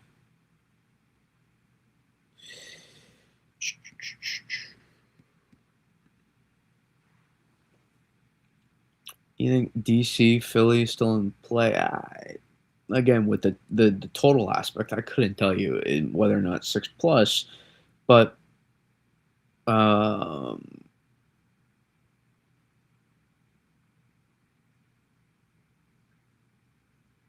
I couldn't tell you. I don't know.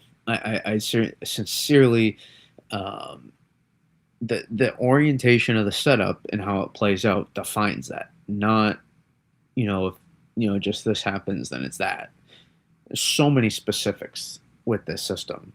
It really all comes down with, to be honest, are you in the deformation band or are you east to it? Are you in the deformation band or are you east of it? That's really what all it comes down to, in my opinion. And then anything to the west, you get into the precip shield, but you don't get into the heaviest. That's really what it ends up coming down to. Do you get into banding? Is what these are. That's why I'm saying it's such a high risk, high reward setup.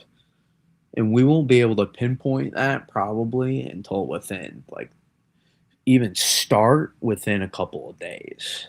And then even then, we're probably still trying to pinpoint it until the system happens. So, just to give you some perspective.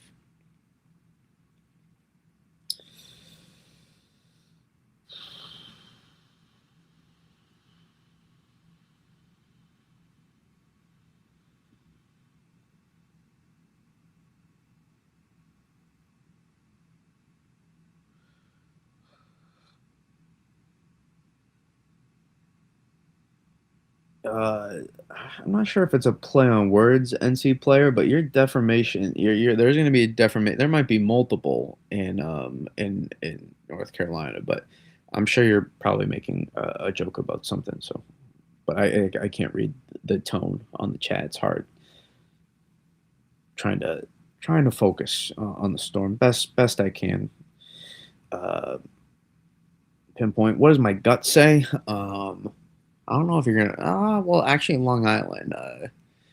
Joe, do you remember how much you got in 2015? Were you old enough, Joe Weather? You might be. I'm not sure. Do you remember how much you got there? I feel like you made out like maybe notably better than New York City. Not that it was like so much better, but like a little bit to the point where you couldn't really say it was like a full bust or something. 13 on Long Island. Yeah, Long Island made out great. I think North Shore Long Island, which we perfect. I'm not. I never like to say we perfectly placed that 11 to 20, 12 to 20, whatever I did. Perfectly placed that. My gut does not. It's Vetris. It's very rare in this setup that it's just a Cape Cod and not further west. It's not. It's usually the thing gets pulled in or not. It was like 18, and I'm not surprised because you got into the band. I think you got into an initial band, and that made a difference.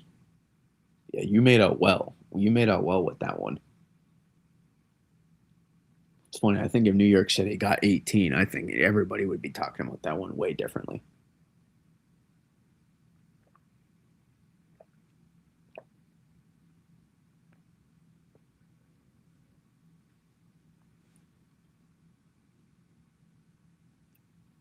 Brandon, probably over 10 to 1. But I think I've made kind of my gut fairly clear here. But I'm not going to try to make a definitive call at this point. So if that's what you're trying to get out of me, I can't do that. But I will say is it's this it's this area here. You could, I don't know, do something like that, and then it's really even down. It's like this. That's how I'm looking at it like right now. Kind of like that. That's the best area to watch in my opinion. It's it my if you want a gut instinct, it's it's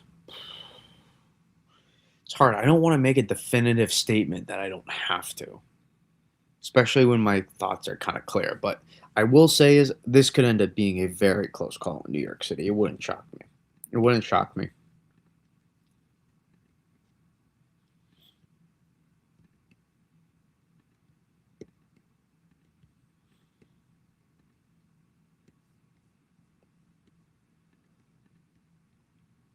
But it's not often, guys, that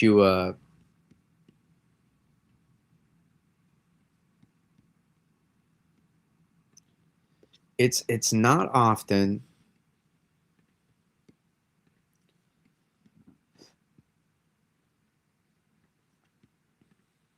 that you get a low pressure system right in here and you do not get impacts to at least New England. If you get a system to be able to amplify this much in this location, it's not often that you don't see impacts across these regions. It just there's not a lot of setups that you see that happening.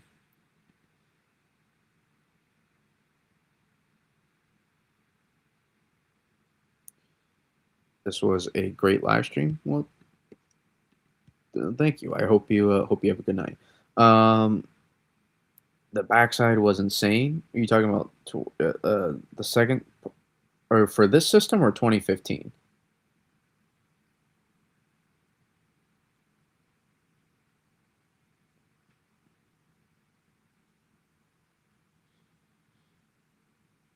Because last night, you guys know we were on top of that. We were not missing. When will models start to come into agreement? They're on a pretty good agreement on the overall idea. I'm guessing you're talking about more of the surface maps. If I had to guess, I'm sorry. I think we did answer that Brandon's question about yeah, temperatures. I probably should show too. It's just some basic meteorology of why this is such a dynamic, more than just good temperatures and stuff. You were talking about this past one, yeah. We it all came down to the soundings. All came down to the soundings that we were showing you. Plenty of saturation, plenty of lift on the dendrite growth showing down to the surface.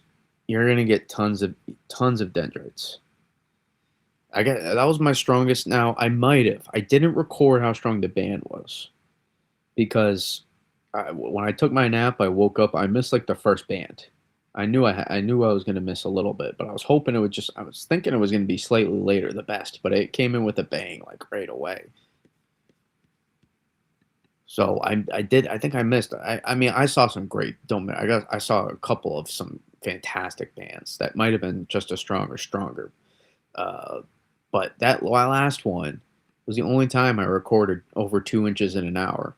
All the other times were about 1.9, 1.8 in multiple hours in a row of 1.8 plus. I mean, I just still can't get over how consistently we were seeing 1 to 2 inch per hour rates. It was like for 12 hours straight. It just kept going and going and going. And I was thinking about it, I was like, man, we're gonna snow more tomorrow. So I was like, this was pretty cool. It's pretty cool. Um, but let's look at the temperatures. How am I so knowledgeable on meteorology? I just self-taught. I was interested. I didn't really choose this. Nobody in my family ever had any passion for the atmosphere. Nobody did. There's not even a lick. I mean, other than like the some normal stuff, from, but no, it just never happened. I was always the snowstorms captivated me. I enjoyed the days off school. First of all, I really did.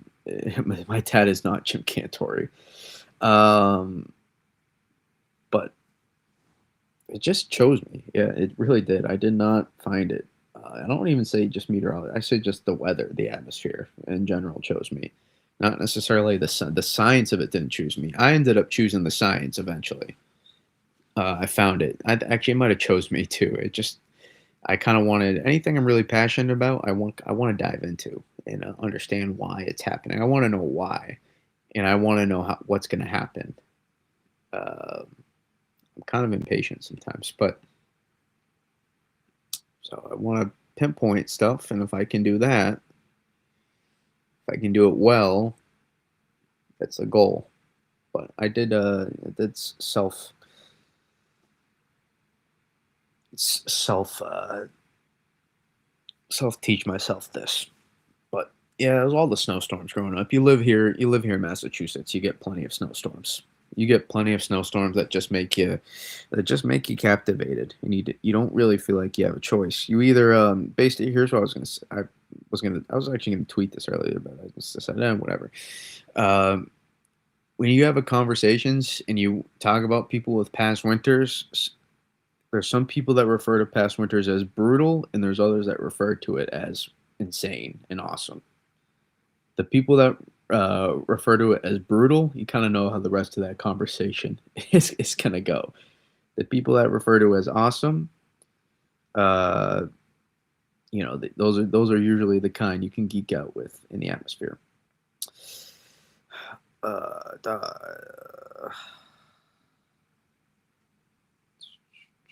I hope to be the next Cantori in the making.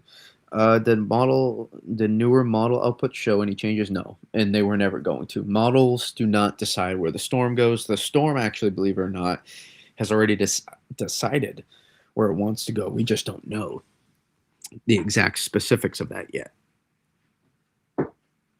and we won't know until it actually happens. But we'll do our best to predict it. The goal is to not rely on models. The goal is to predict how models are going to change. Those are what the best meteorologists and the best weather women, weather men do. They predict, um, they predict what the models are going to do, not react to the models and make your forecast based off that. That's reactionary. If I did that, I would have predicted about 4 to 6 inches of snow in New York City last storm. There were people that did that. There were people that forecasted like 4 to 6, 4 to 8, 6 to 8, and that was ended up being nowhere near close, as it was like a widespread 10 to 15 inches in New York City. So the goal is to forecast the idea of you get the idea of the setup, use that. I like going online. I like doing research for every setup because I don't have years of meteorology school to rely on. So sometimes I got to keep. And I just like knowing that in general.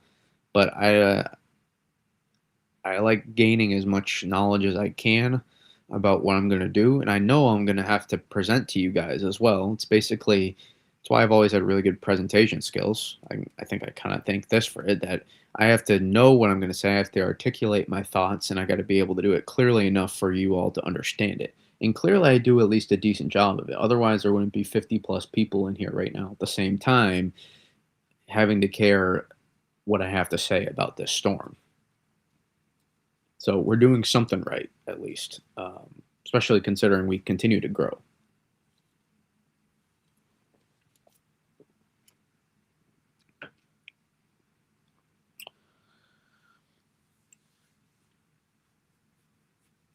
For Cortland, New York, uh, Portland is not in the best spot. I know where you are. I lived out in the Finger Lakes for a little bit. Um, yeah, I'm not sure you're actually in a really decent spot for this system at all. It possible, sure, possible. I just can't favor that right now. Um,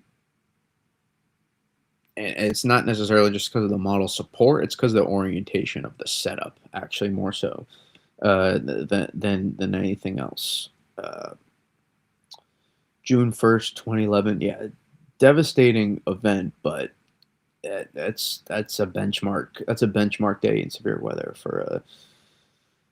for New England. That's why I miss Long Island. 19 years old, and I haven't seen a big snowstorm.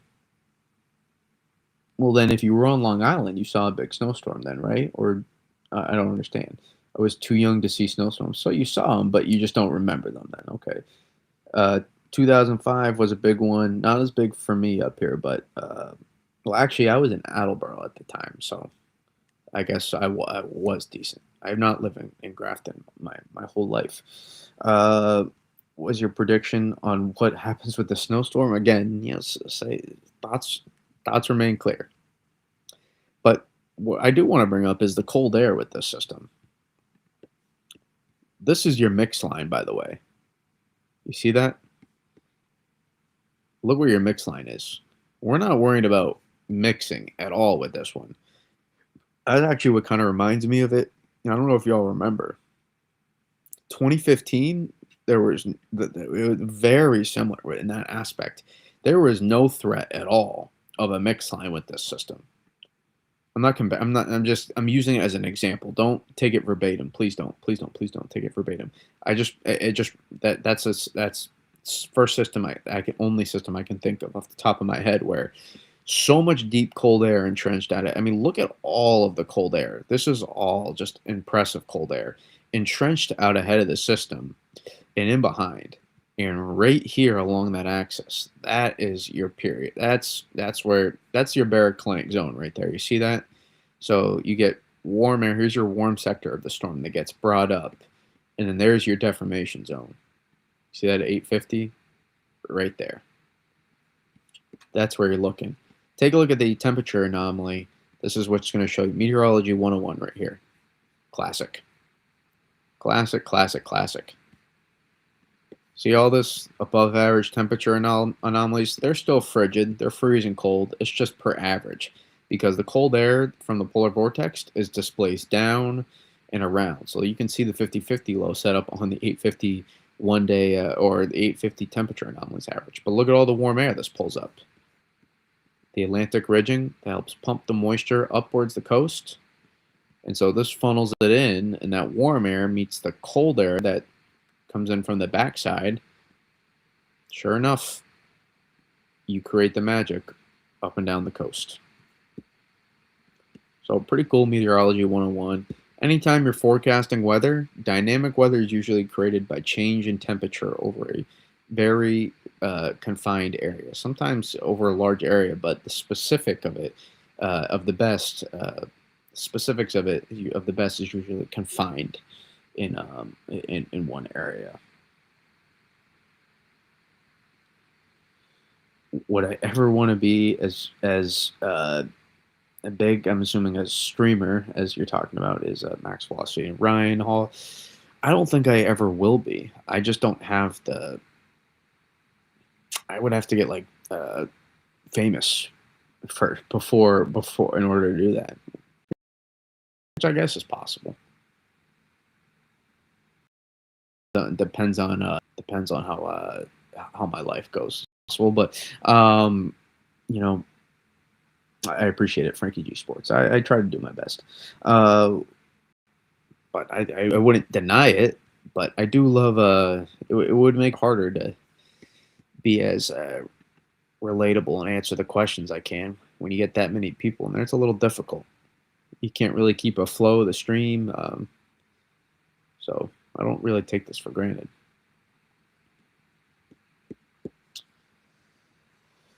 Cold air is what I'm tired of most. I can handle it being in the 30s when it's below zero every night. Makes me want to scream. That's a personal problem, Beatrice. Don't share that. I'm just kidding. Had a warning for 4 to 8 inches of snow. We probably got not expected today in Alaska. Oh, Seahawks, do you keep changing your name from Broncos NFL fan, Broncos fan, Seahawks fan, or are these just different accounts? It's making it difficult for me. From York, Pennsylvania, do you think we're going to get some? I'm assuming with some you mean snow, and I don't know. I got to be honest. It's such a high risk, high reward setup. You guys know it. I would say it. I would say it by now if I thought it was very clear. This setup is just not very clear. There's too many unknown variables this far out on the specifics that can allow me to be super confident. There's too many unknown variables at this point. Too many. Too many in to pinpoint over such a large area, which is why I continue to come back to my margin for error. Meaning, if you run the simulation more times out of not, if you want to play the analytics game, so to say, uh, this is where I keep coming back to.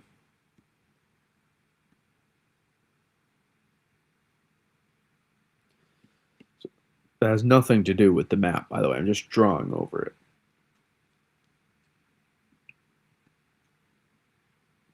But anytime you run a simulation, anytime you run a bunch of simulations, doesn't mean that's always going to work out. Could also see this being a coastal scraper, where it's just like eastern New England, eastern end Long Island. I think that could end up being actually our final scenario. I think that's a very plausible scenario here with this system where it's just a full out, central and eastern New England special instead of borderline here. But really, this is, in my opinion, New England, Long Island special, potentially Jersey coast. I kind of like Delmarva to get at least something, even if it wouldn't be a lot. And then especially into North Carolina, where the question with the Carolinas right now, and into you could say Southeast Virginia as well, is it inches or is it feet of snow? Those are the questions we're trying to pinpoint. We are not 3 days out.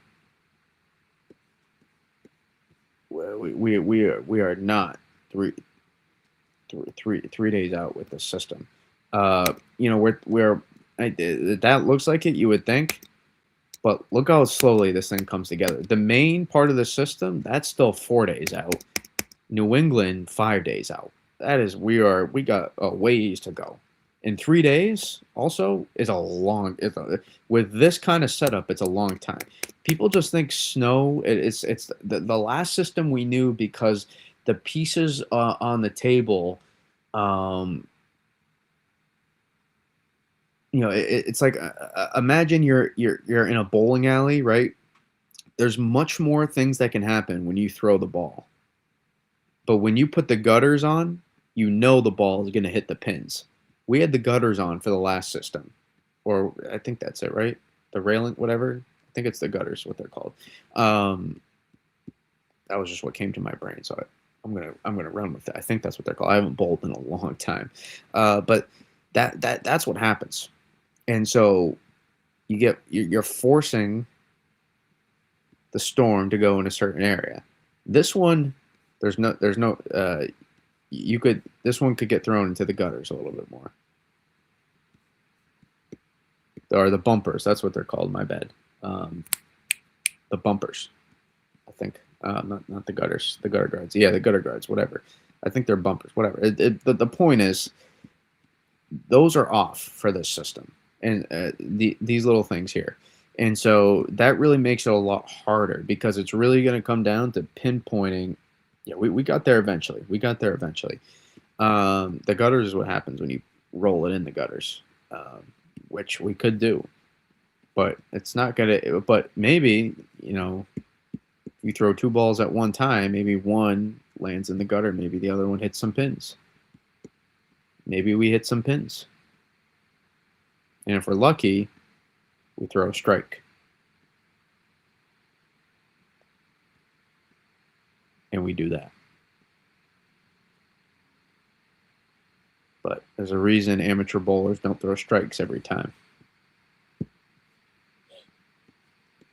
I don't think a lot of you do realize, though, how hard it is to get a major East Coast blizzard to hit from the Carolinas to the Northeast. Extremely rare. Extremely rare. Possible? Sure. Hard to favor it, though. Notice the ensemble mean, though, in the preset map. You see that? It's almost not even different. The spread. I know the lows look different, but in the low jumped east, because maybe more lows jumped that far, but there's still such a spread, I think, on the ensemble guidance. That's almost unchanged. That one looks slightly more, but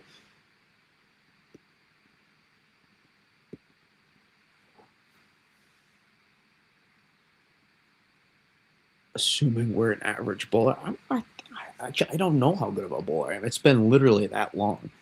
I'm not sure I've bowled in at least like 7 or 8 years, maybe. It's been a minute.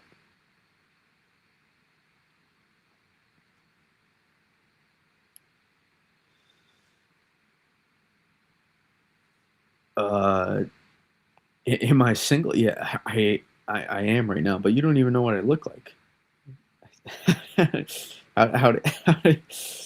Uh,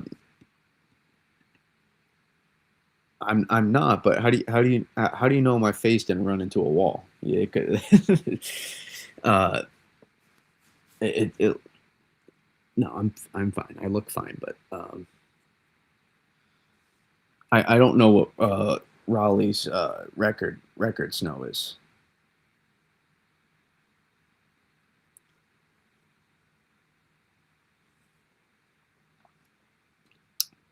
How's Raleigh looking for this setup? A lot of Raleigh questions. You're very welcome, by the way, for the in-depth, for the in-depth of the setup here.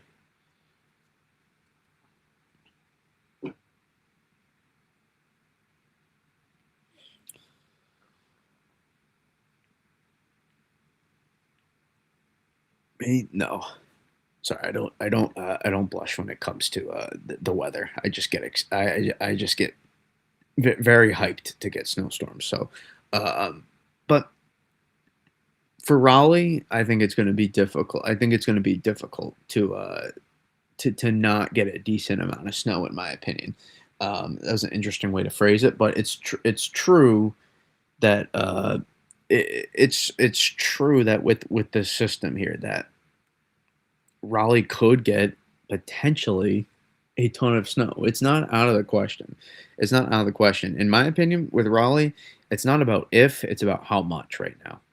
That's the question. But man, when you get such notable cyclogenesis here, that this really you start getting you tap in the moisture flow from all places. Um, that would be pretty impressive.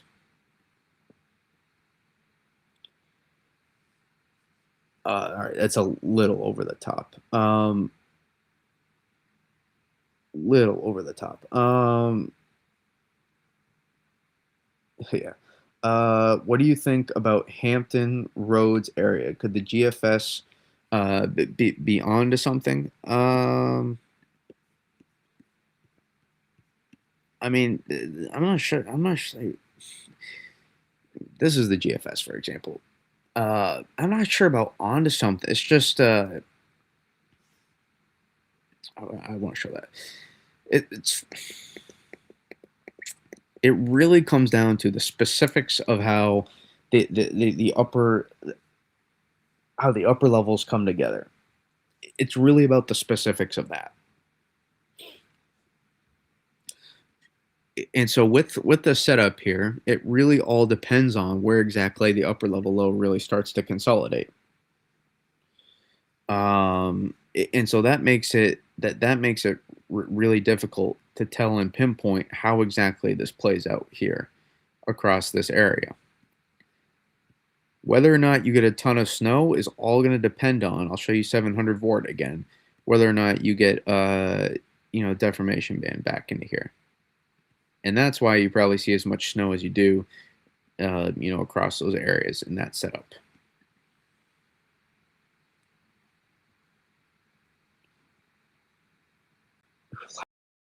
Laughing when I saw my tweet about the NAM yet. The NAM forever. I keep getting questions. The long range NAM here is going to amplify this setup a lot, but that was going to, excuse me, I'm not sure that was going to be able to. I would have seen how this would have, but this would have ramped up. I mean, you can see, compare that to like this. I mean, you can clearly see the difference on that. That was going to roll up. That was going to roll up the coast probably. I'm not sure how helpful the long range NAM is going to be on this. I'm not sure how helpful this is going to be.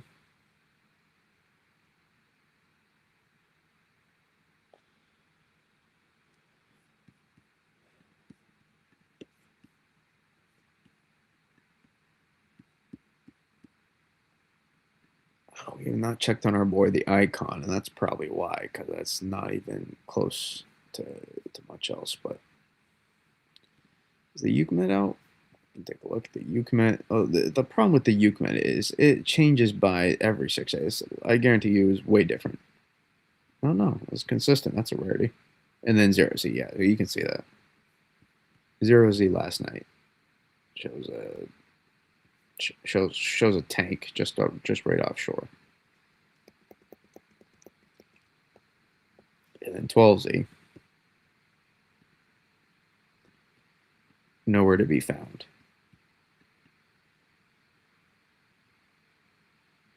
Even in that scenario, Carolina gets snow. So that just lets you know about the range of scenarios of possibilities. And even then, I don't think that's that's so far off from what's predicted. One thing you can rely on, I guess, some of the AI guidance is for is some of the general pieces of the setup. Once you start getting to this range, um, they start to they start to become a little clearer.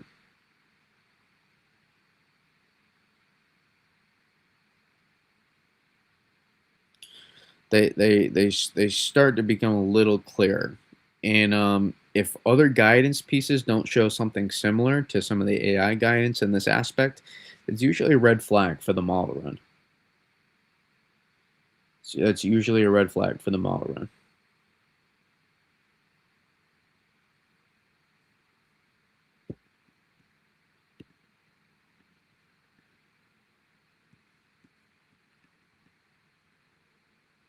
So when the Ucommit is way different, for example, on the orientation of the setup here, you see that how this is much different, much different versus like that. It's notable. Uh,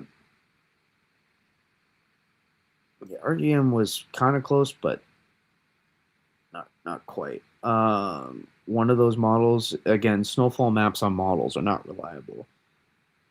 Do I have the 0Z weather next? I'm not sure. It really depends on I could get it. I could code all of it. I have access to it, but usually, um, our man Eric or Evan Fisher. Sorry, not Eric Fisher. Evan Fisher. He has this website that it's for public view. I can put it in the chat as well.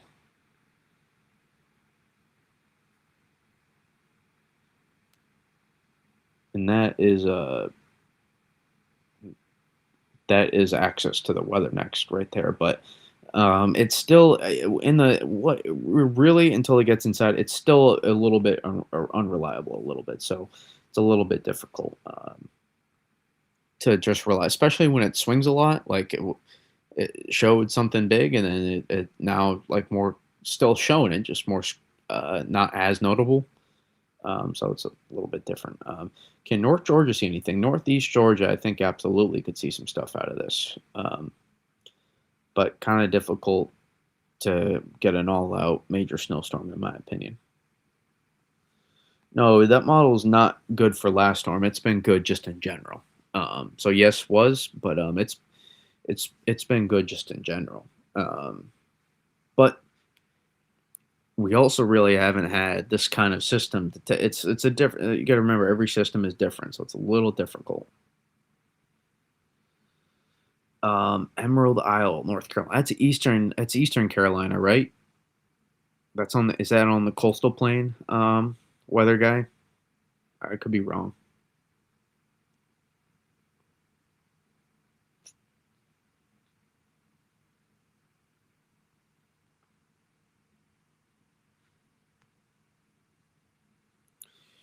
Yeah, I know the Raleigh people are definitely hoping for a feet of snow. Absolutely.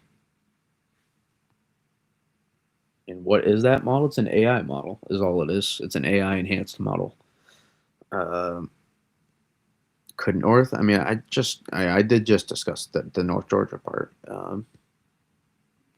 Northeast Georgia. I think probably most favored. Um, how old are you? I will not say that. At least not right now. I don't. I don't. I don't tend to give as much personal.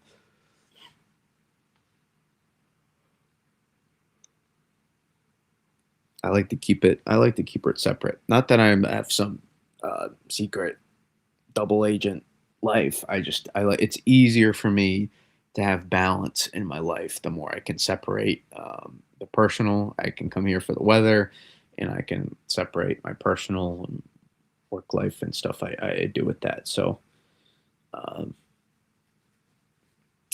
between the ages of 1 and 100, I'll give you that. Let's see here.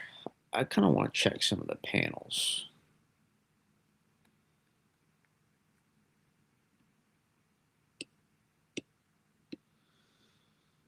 Um, yes, on the same Barry, HK Southern LBX right next to Morehead City. Yeah, it's an interesting.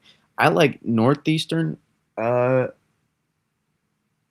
OBX more. Um, but the wind potential, weather guy, I would be. It doesn't matter how much snow you're going to be. You probably have a good shot for blizzard conditions there. You probably have a really good shot. It would take it would take a lot.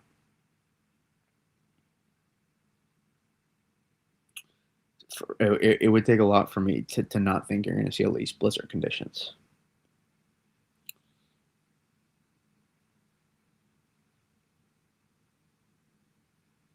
No, you don't have to. You don't have to be sorry about it. There's nothing. You asked a question. There's nothing to apologize about. I just don't. I just keep it. I keep it rather personal. Or I keep it close. That's it. Even the Euro on. Oh, that's the AIFS mean the zero Z. I still. It's such a large. That's such a large spread, man. Being in that position, 114 hours out. You give me this to track any day of the week. Give me this to track any day of the week. Being in that spot. Let me go to the panels. Look at that. There is still. They still struggle. The AI models still struggle a bit in this range. They do tend to come back a little bit because they do smooth out the precipitation, in my opinion, a little bit. So it's a lower resolution model. It's a lower resolution model, meaning it's not going to depict those mesoscale features and the banding and the precipitation depiction. And as it gets closer, it tends to shear it out a little bit, tends to expand it out.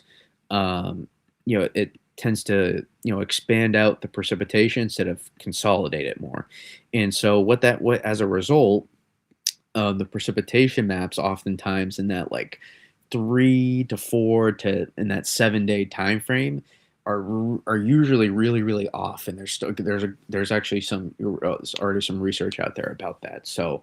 Uh, so that's something to keep in mind with some of the AI guidance as well. And we kind of saw that with the January 19th system, the January 18th and 19th system.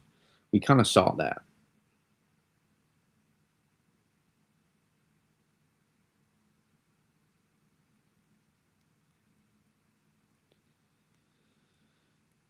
Just give me 6 inches of snow and I won't ask for snow again for the next couple of years.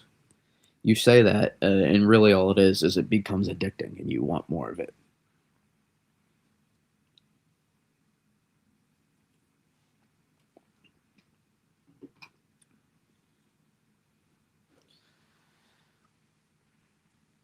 Do you ever go to Springfield, or is that a different world? All the time. You forget I storm chase Vectors. You forget I storm chase. I've been out to Springfield all the time.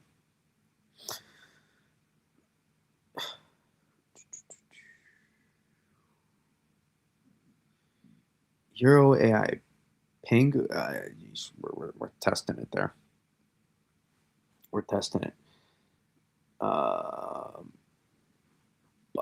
this is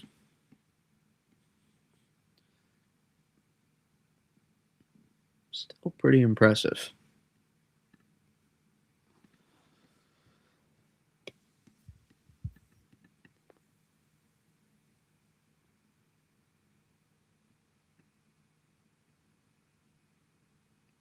It's a lot of hits. It's a lot of hits, especially for New England. 26 through 50. Bring her up a little bit. There we go. This is where, no, there's still a good amount. But there's a little less here. And there's some too. So this is what skews the mean potentially, is that you have these members right here doing that. You see that? And now maybe you could argue these ones skew it some as well. But notice most of these here. You see, like, most of these are either coastal scraping. This one's more off. This one's more off. Are coastal scraping or hitting? And that's where you are 4 to 5 days out. Well, I mean, this is nearly 5 days out for this spot, but more with close to 4, well, 3.5, 4 days out for the Carolinas.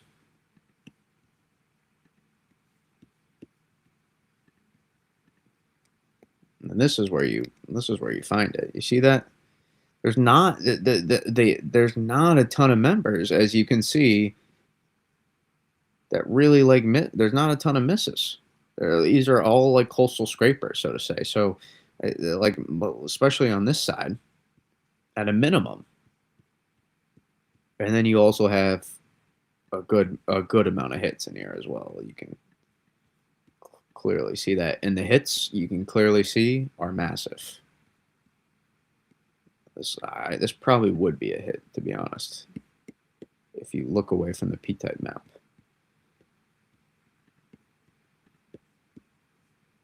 I mean, about 10 of these probably are pretty big hits, maybe a little less.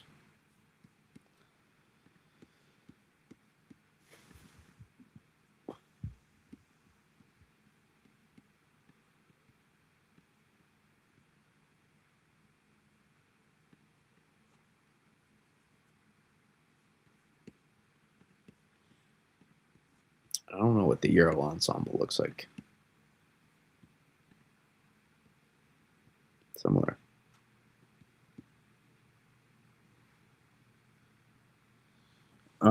So no. There's similarities, and they assimilate the same data, but they basically they alter the physics, kind of. They alter the AI is different. They alter probably how the machine learning works as well and incorporate that. But for the operational specifically, they alter each model. They say, all right, we're going to do this, and we're going to change this a little bit with this one, change this a little bit with this one, and so on. And so you're going to get 50 plus different solutions And in those outcomes, it's 50 plus simulations with slightly different altered events if something were to happen. And so that can hopefully give you something close to the end scenario. The problem is they tend to shift as much as the operational, since they're rather close to it, believe it or not. So it's hard to use.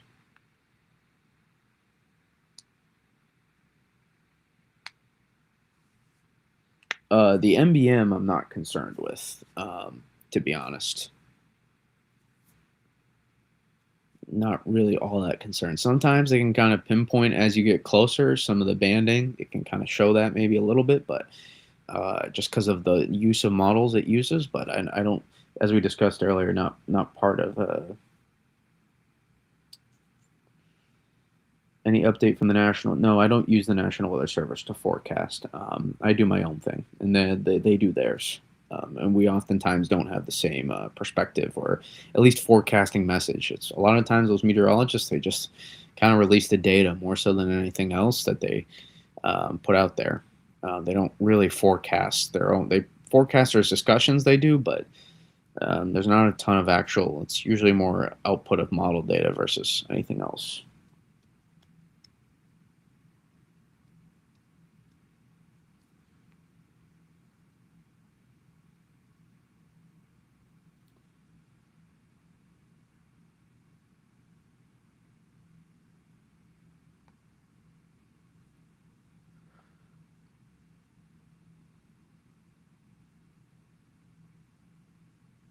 Shrimps, yeah,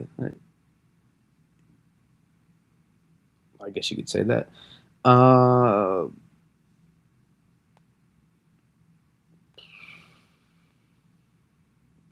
Again, I don't care too much about the updated NBM. Can we see North Carolina hits and misses? And of course, a hit would be like 3 or 4. Well, you can see Carolina here. It's just on the edge. Problem is, there's not really a good Carolina one on these. Unfortunately, even on the southeast, you see that it doesn't really show it all that great. So I like to zoom out to the east one, and you can zoom in. Luckily, on the YouTube, as much as you need to, but can use the ensemble mean here to kind of pinpoint that there's a good amount. You can usually pick apart. You can see the ensemble mean. There's some shown already here at this point. Which these are some of your major hits at this point when the precip shield is that expansive. And this means there's just more showing precip at this time, but that's expected because regardless if the storm was here or here, there'd be a bunch of precip here. So that doesn't necessarily tell you everything. Reality is, ensemble means can be very dangerous to use because you're actually going to get just one specific solution. This is 50. You're going to get one specific solution, and none of those 50 actually have the exact specific solution, as close as they may be. You're going to get one end result, and none of them are going to be what's shown on the model guidance. And that is still an impressive ensemble. Look at the 0Z, 18Z. So you can pinpoint the low shifting and you can pinpoint the heavier precipitation, I guess. Or I'm not sure if it's shifting, it's just kind of showing more. I mean, it depends on how you make the case, but I look at this, I see more spread because you look back here, and this is what I mean. That's 18Z. Look at 0Z. This actually almost extended farther. And this is where you're at, 117. I'm looking at that. Uh, just you either live on what models show now, or you try to rely on what's going to happen at the end. And we'll see. Again, we haven't made any definitive calls, but we could have a little bit of egg on the face if we were to see some drastic shifts. Um,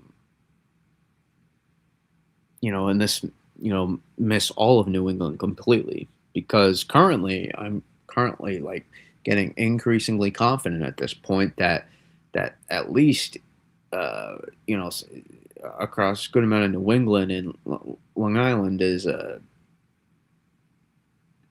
has a good shot with this system.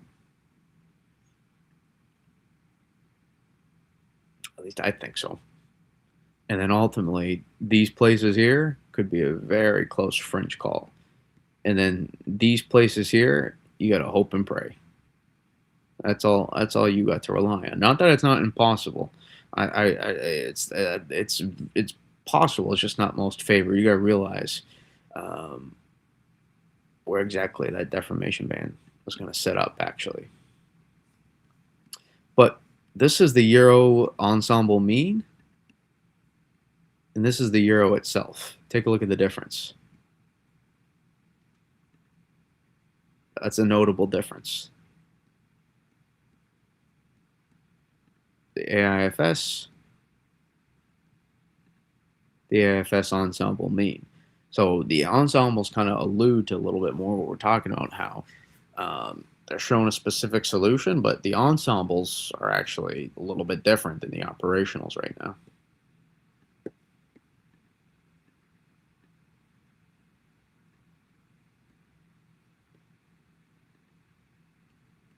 And that's a little bit closer, but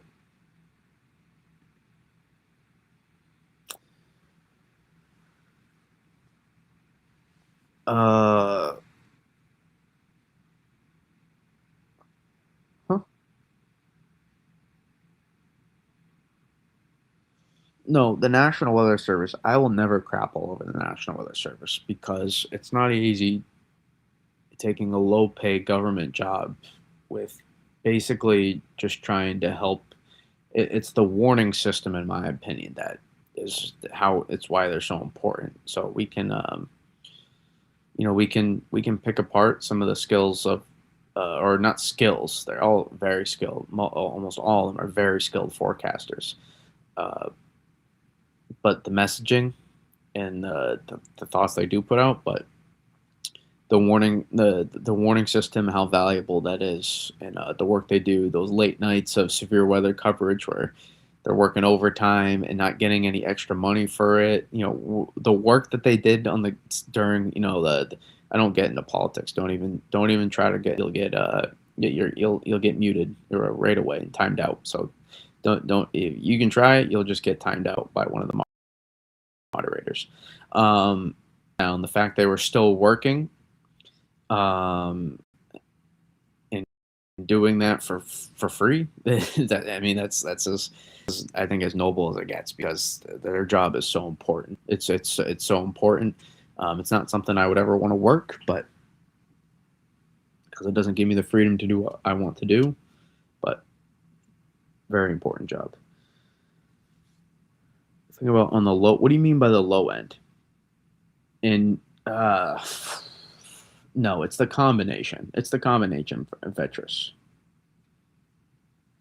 Probably similar times, unless the storm were to go poof, which I don't think is going to happen. We're probably going to keep going live here.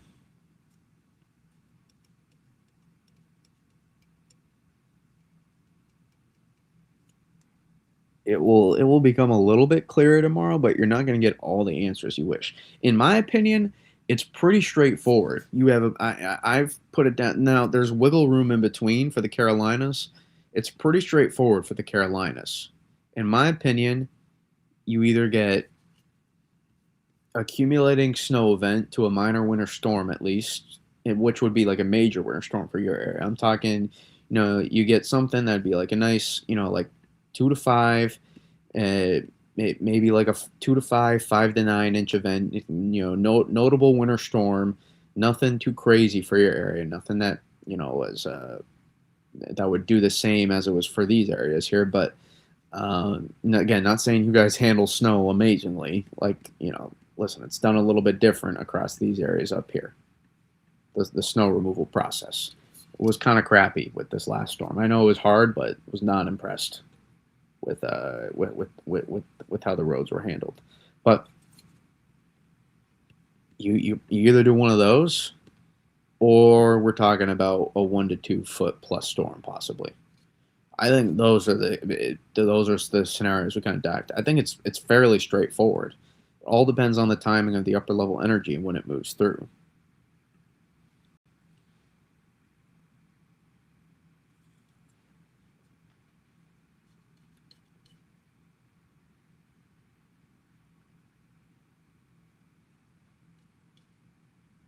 Yep, Petrus.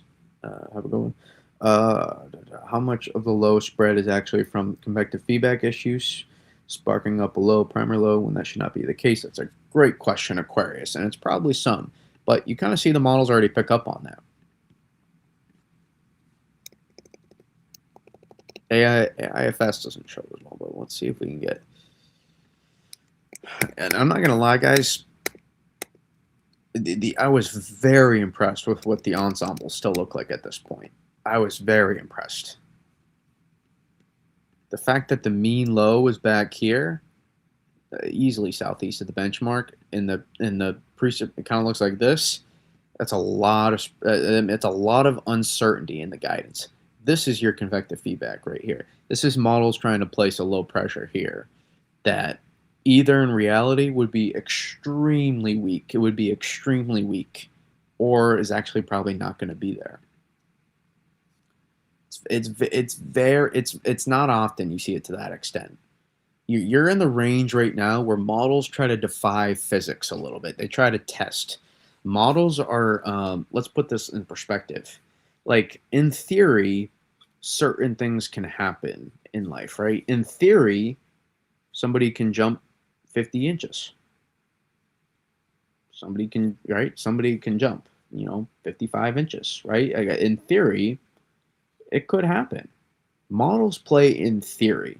Models are like drawing up stuff in a lab. The actual, though, chances that stuff comes up in reality isn't the same. This is the range you're at with this system here, where it tends to draw up stuff that actually doesn't happen in reality. And if you've been forecasting long enough, you know that.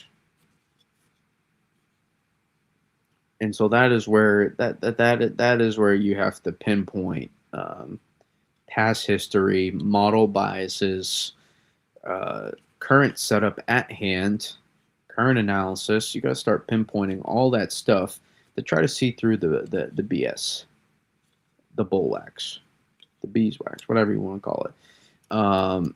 That's where you see through it, and that's what I'm trying to do right now. Is pinpoint what is everything between the model guidance, which I use, I value heavily. I just don't actually. I value heavily. I just don't weight it heavily. I think they're very valuable. You just have to use them right, and most people don't. Yes, the CFS. I can't remember the last time I looked at a. I have not looked at the CFS. I think for one winter storm we've tracked this winter. It's extremely unuseful. It's not helpful at all. Actually, I don't even use it for long range forecasting either, to be honest. Have a good one, NC player. I'm assuming you're saying peace out. I'm glad winter is here. When I was a kid, it did this a lot in the triad.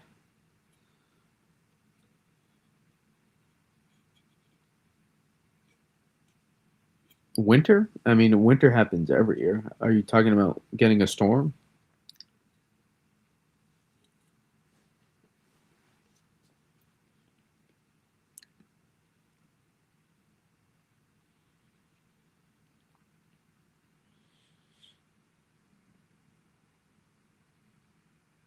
I want to mention too again.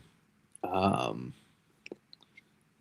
no, these maps are going to look a little crazy, so I don't want you to assume that they're fully accurate.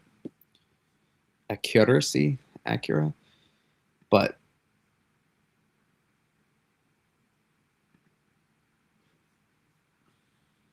just giving you a heads up here. These are going to look a bit crazy. The wind potential is extremely impressive. Oh, okay. I feel like a lot of times, like, I feel like you're trying to say you're leaving and you're just uh, faking goodbye. But check the Jeffs. Maybe he was dealing better. I don't know.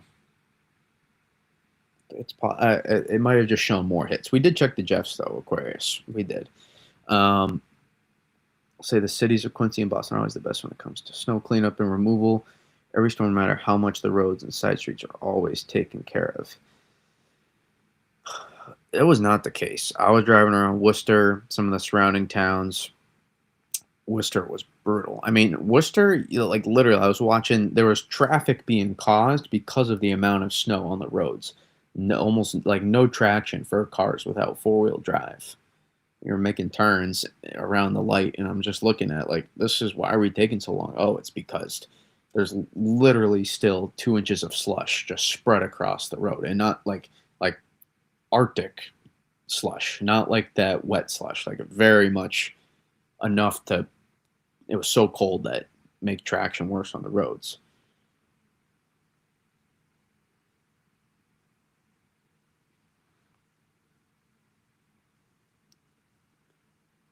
No, this is not going to cut down precipitation. You have to remember the ratios with the snow as well. We haven't looked at lift or anything yet with that.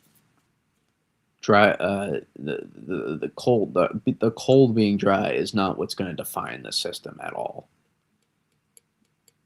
You can be as cold as you. We were literally just the last snowstorm. We were 4 degrees in puking snow. 3 degrees, I think, actually, maybe even two. I think it was literally like 2 to 3 degrees at the beginning of the storm and puking snow. So, as long as you're saturated enough, that's not the defining factor. But the wind is what I want to say is the wind. Again, I don't know his perspective, what he was looking at. So you're just kind of catching me out of context there. But look along the coastlines. The wind is notable. OBX, very, very, very impactful storm. Does not matter how much snow you get. There's going to be a blizzard on OBX. It could be a couple inches of snow. It could be 10 inches. It could be 20. OBX, there's going to be some storm chasers heading out there, I bet you. Concerned about coastal flooding as well. Full moon right now, or will be full moon on February 1st. Exactly when the storm is hitting, uh, which isn't good. Coastal flooding seems to always be pretty notable along these places too, along the Mid-Atlantic into the Northeast here, from the Delmarva and your Long Island Sound, and then especially these places here. The wind, I think we're going to see blizzard conditions out here along coastal New England. Um, I really do. You're not going to need all. You're going to have plenty. You're going to have snow on the ground already, and probably snow falling out of the ground, out of the sky, not the ground. That'd be impressive. I don't think that could happen, but snow falling out of the sky as well.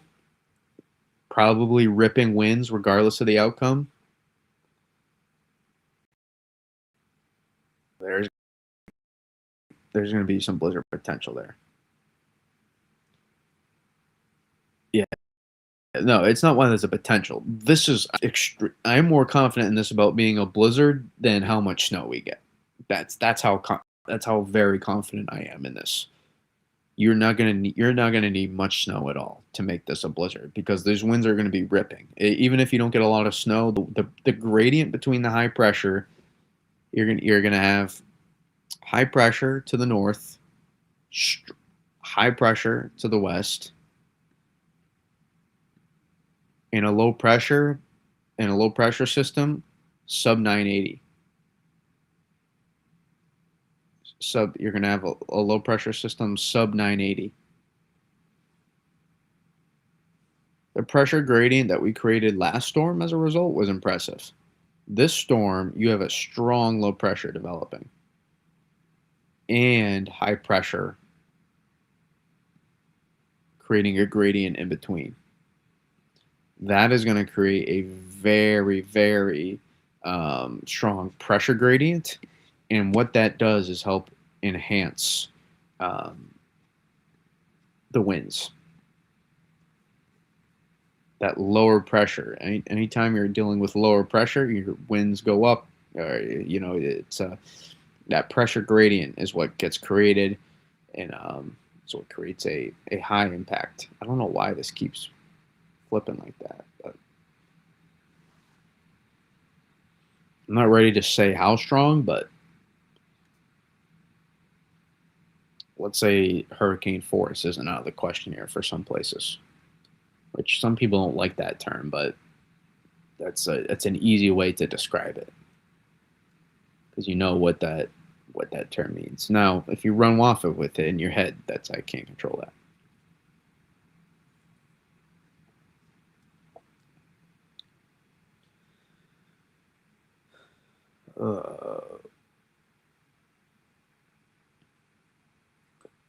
Uh, I've heard complain about the cleanup. Yeah, it's not. It has not been good. Celtics Supreme um,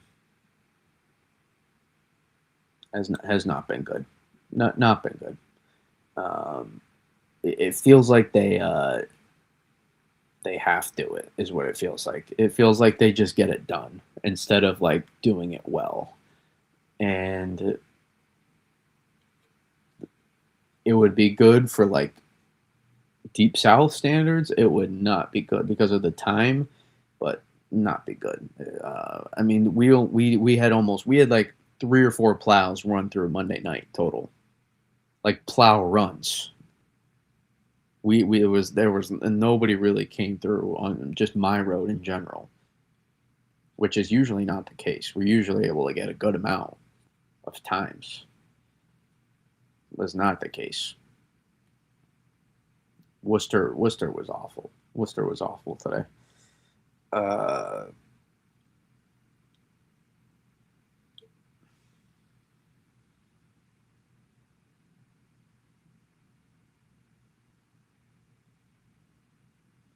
no, the further west is not because the the as Aquarius was trying to illustrate, might be hard to do it just over chat, but without any images, especially is the upper level low has to move over you. So as that moves over you, I love how high graphic this looks. Zoom down the east. That's why I why I still have Weather Bell. It's really cool. Um, oh, pretty colors. This is for your pretty color gang. This is for you right here. I had another comment like that where I had one comment say you didn't show any model runs in your video. I was like, I literally only showed model runs. It's just I didn't show you. You didn't see the snowfall maps that direct weather is shoving down your throat. Sorry, but that's not the channel. We go in depth, and I don't apologize about that. You guys know, I'm not a fan of direct weather. I think what he does is terrible for weather and forecasting, and it's because there's a lot of younger people that don't realize the impact. He knows exactly what he's doing. He's smart enough. He knows how much money he makes off of it. He knows the better thumbnails. He knows what he does. He sticks to his craft. Doesn't have an interest in trying to have get so much better in terms of the forecasting. It seems like just tries to shove spew crap down what you're going. There might be one person who loves direct weather in here right now. I'm sorry. I'm not apologize for that. That's very true. And I would, if he was right here, you guys know, I like, if I wouldn't say something, if I won't say it to your face, if I'm going to say it for the entire internet to hear, I would say it to his face. He's not a productive forecaster. You had a team of 3 plows pass every 10 minutes. That's just ridiculous. Maryland this weekend through February 1st 5. I'm not sure what February 1st 5 is, but it is what it is. I'm not sure.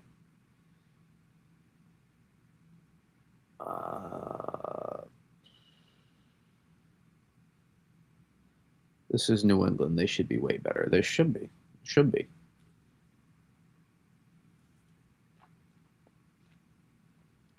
What they do is they go one plow, they go up the street and they come back down the street, and that's one time. That maybe happened 3 or 4 times. The entire Monday night last night, and we got about 5 to 6 inches of snow. And it was just not productive. But again, this is why the space of the trough here.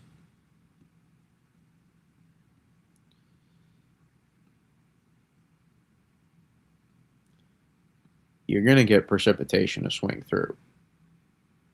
You're not too dry to snow. Your moisture tap is going to be fantastic. Once the tilt starts to shift, that's the key. And we talked about this. It's more so sometimes I kind of skip the step. But the tilt of the trough, I'm sure, will be talked about in a lot of conversation. Uh, the tilt of the trough will be talked about in a lot of conversation, I'm sure, and discourse, and that's important. But the tilt of the trough is dictated by a lot of different factors. But this is a positive tilt. This is a neutral tilt, and this is a negative. When you go negative, that's when you start throwing Atlantic moisture back into the system with a subtropical moisture feed and tapping into the Gulf. So now you're bringing all of this moisture and you're throwing it out ahead of the system and back along the coast. So the sooner you go negative with the system, the bigger impact it's going to have. The bigger impact it's going to have for coastal and interior areas.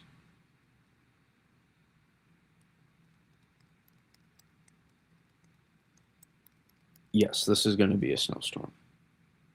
Question is for how many, not if. It's for how many at this point.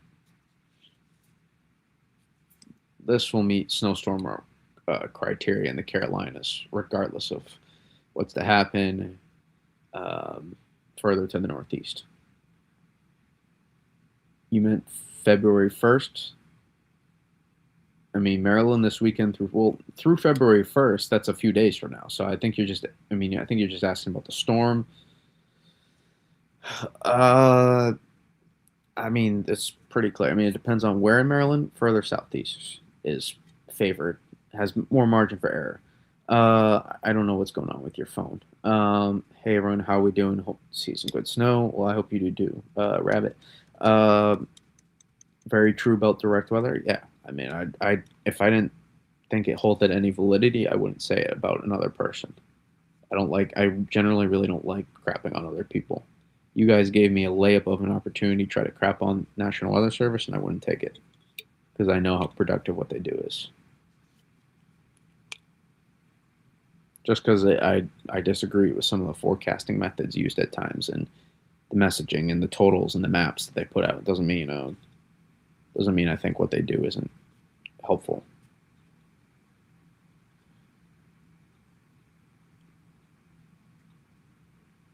I think, Frankie, you were asking, what do I look at? What do I first look at on a weather model? I'm usually looking at either 500 millibar vorticity or 250 millibar winds.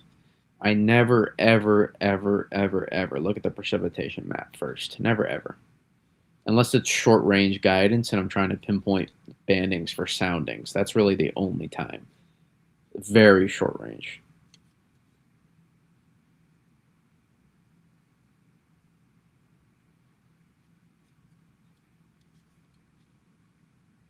So that's kind of how I view model runs basically. What do you think of weather apps showing crazy snow totals? Weather apps are just these models put into one forecast. They're not a forecast. Weather apps are for temperature. That's what you're going to use weather apps for. Not long range either. You're going to use them for temperature for the next maybe several days. That's all you should use weather app for. Look at the fields. I still have weather apps. I look at the weather app because as much as I know the forecast, I'm looking at usually more times storms. I'm not an everyday meteorologist or weatherman. I don't have to report daily forecasts to you, so I don't really care about that stuff as much. I'm looking for the extremes, the big weather. That's what I'm looking for. The dynamic. That's what drives me, not the mundane stuff.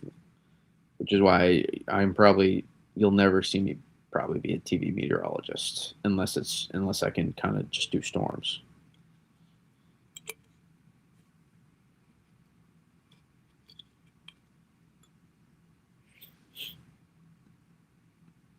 I look at the weather app. I look at, oh, that's the temperature.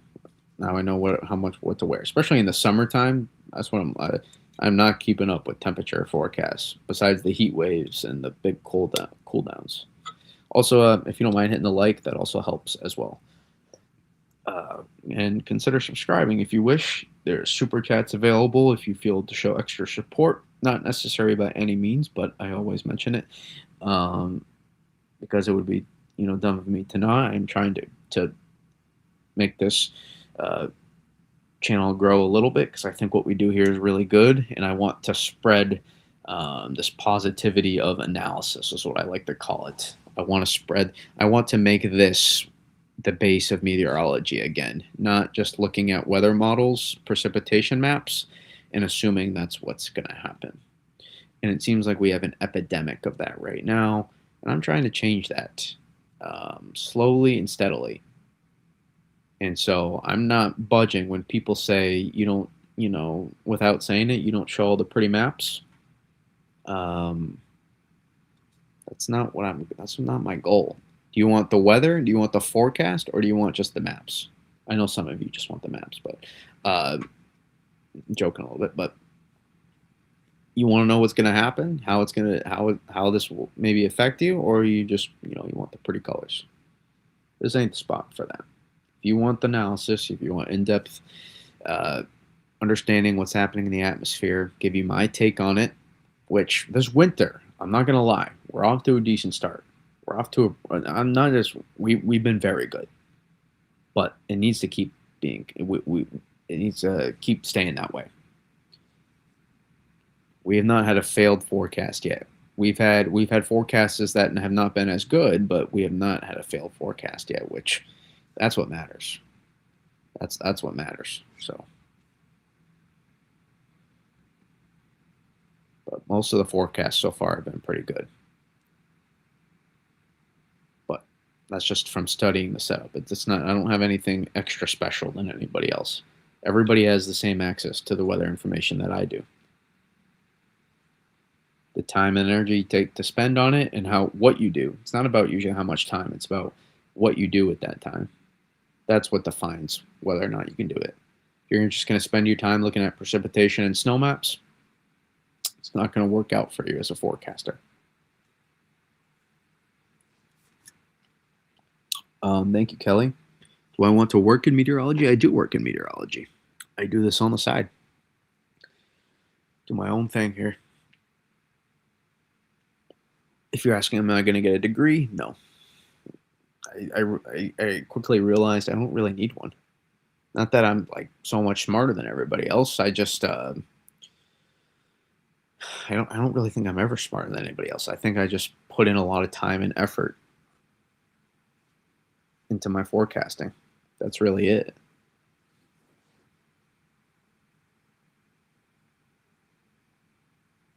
I kind of look at myself a little bit like this year's Patriots. I don't think the Patriots are more talented than anybody else.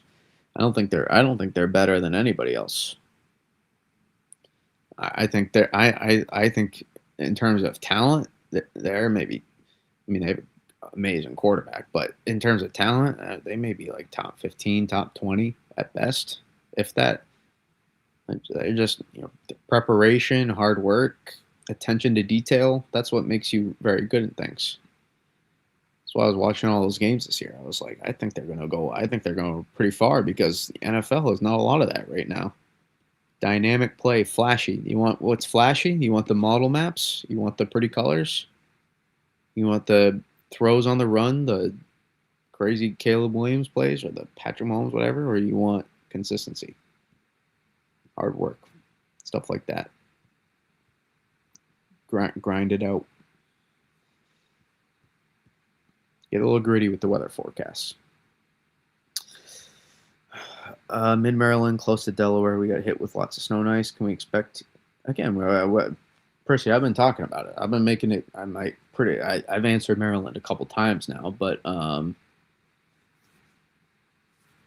it's all, I think we've made it fairly clear. If you want to, if you want to ask a clearer question to how this could, what needs to change for something specific, yes, we're watching a storm, and we've said now. But if you're, if you're out here in Maryland, you're maybe not in the best spot for the storm. If you're towards here in Maryland, then maybe you're a little bit better favored. If you're in southern southeastern Maryland, maybe you have a little bit better shot.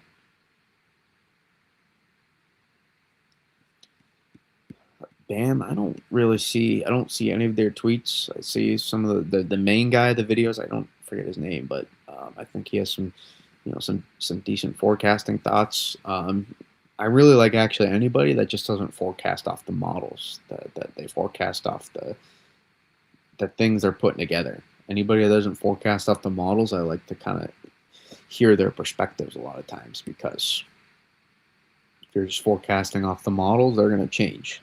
It means your forecast is going to change based off them. You're doing a great job to change things. I'm trying to do what I can. Yeah, hopefully that helps. Prissy, I'm trying to make it clear that it's a pretty. I'll put it like this: it's high risk, high reward in Maryland. You get a dusting of snow, you could get feet of snow, and I'm not being clear.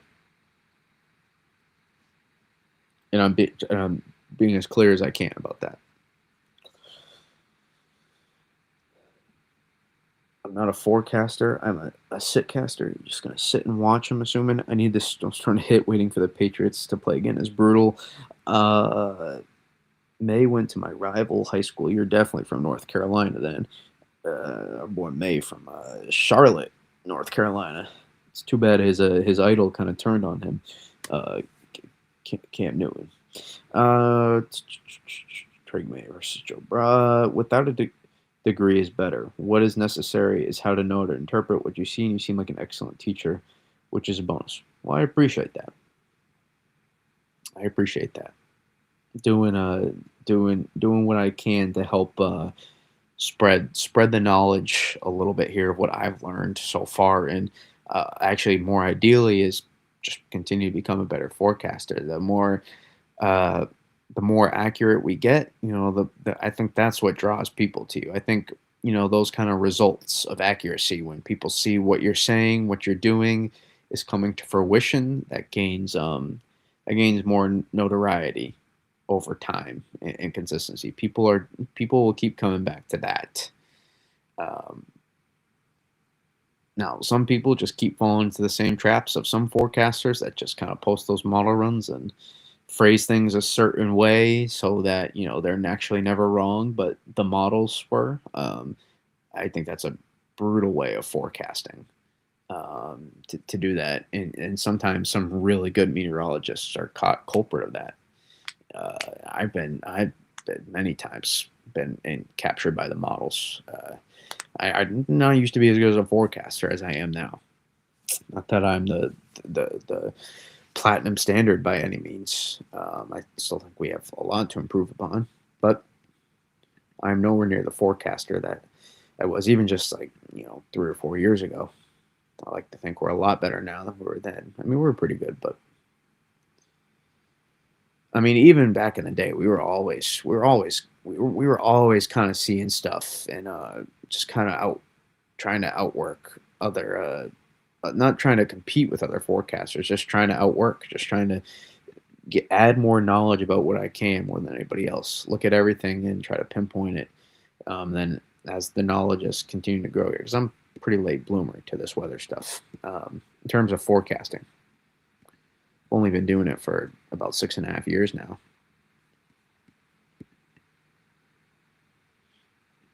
But I've been following, tracking storms for a long time, just not necessarily with the science aspect of it whatsoever. On a side note, though, you were to tell me without any reference that this, this,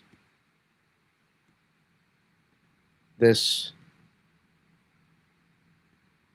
this, and back to this was your ensemble mean 4.5 days out from a system, I'd say sign me up to track that. Sign me up, because you're in a position you're if you just want to do the model game, you're in a position where you can slide this east tomorrow a little bit. You can slide this all east a little bit. And if you're in New England, you can be perfectly placed by the end result. I'm telling you, don't be surprised. Now maybe '06 we just see models start coming, and by 12Z they start coming west, whatever. I don't know. But don't be surprised tomorrow if you don't get it. And I'm sitting here tomorrow night trying to get back to the and preaching the same thought and trying to steer away from model guidance. Don't be surprised. But it would be a lot easier if we had the model support for the thinking.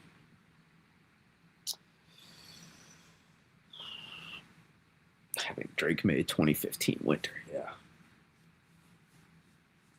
He's going to get a lot better, too. That's the difference. 2015, it can't get much better than that. Drake May is going to get a lot better. I also have a soothing and calming voice. I'll take it. So did Daniel Jones and Sam Howell.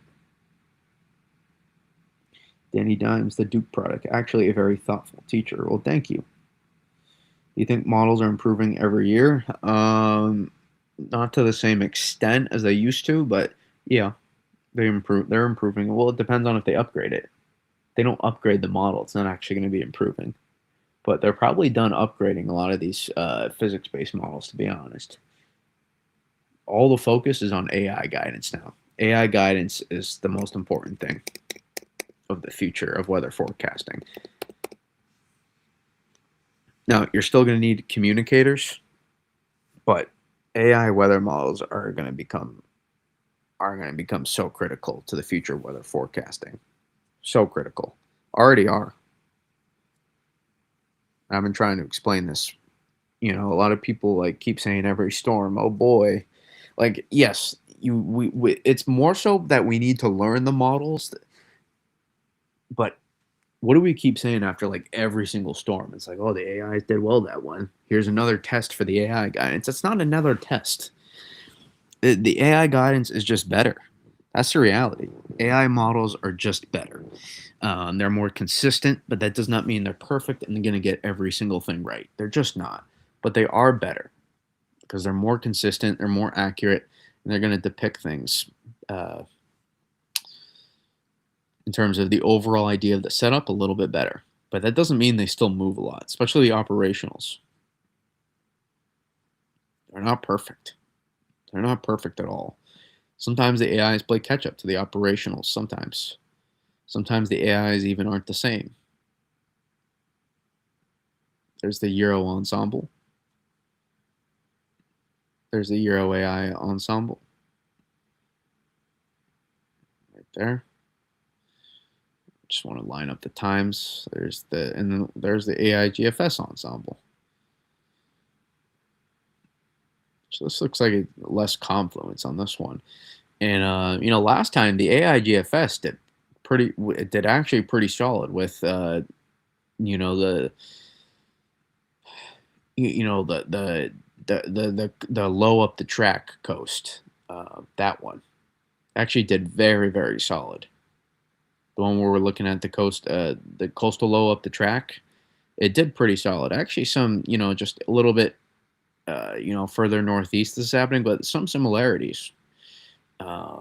This is just this has much better pieces in play to be a much more higher ceiling. We have a blocking mechanism. Remember we were talking about that a couple weeks ago. We have a blocking mechanism. We have a much more defined, organized northern branch as well. And we have and the cold air source is much better as well. Not that it was a bad cold air source. It was just a little bit more of it came in from from behind the system.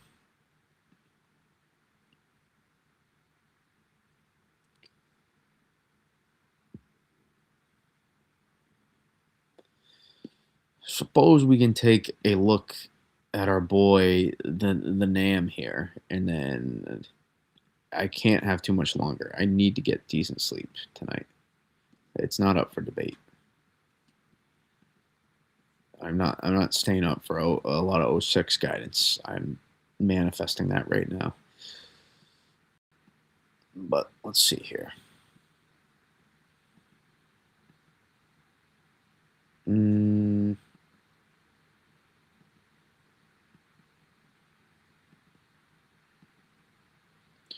You have more stream separation here, but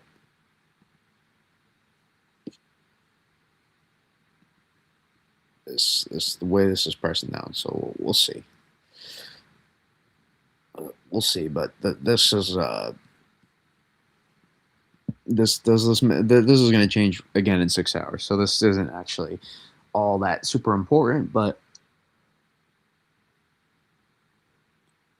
sometimes you can look at things and you know get some depictions. But let's see here. Subtropical jet is a little bit more injected into this, though. I, I wonder. One thing I do like is the further back this is, the better. The more this is just the same thing we were talking about with the last system. The further back the northern branch is, the more time this is going to give for these pieces to phase in here. The more time it's going to give for these pieces to phase.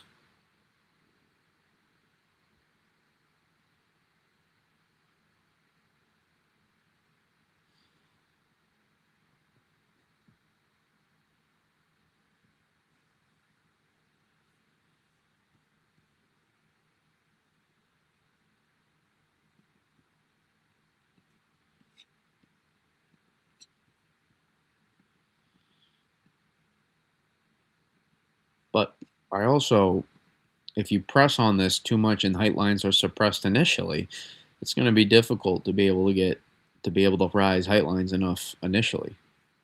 But there's also more stream separation. You see this further out, but it's also hard to say sometimes what is actually, if how much you can actually take of this from the NAM.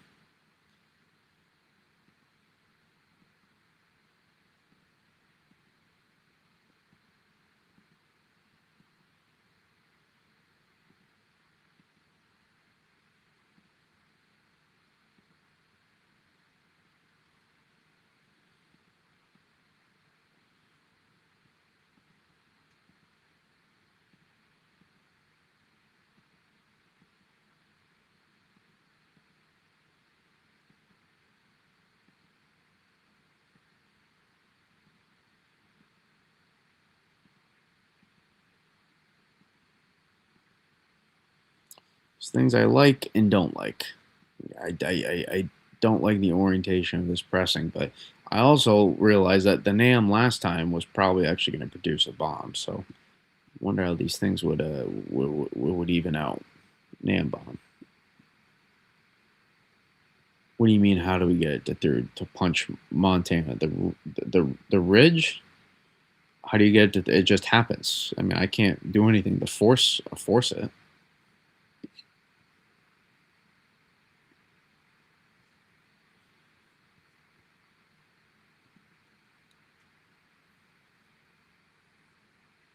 But just know you're not going to learn any. You're not really going to learn much about the specifics of the setup. The only reason I kind of like this is sometimes I like to see if this is a precursor for other things that are about to happen in the model run. That's really it. Sometimes fun to look at too.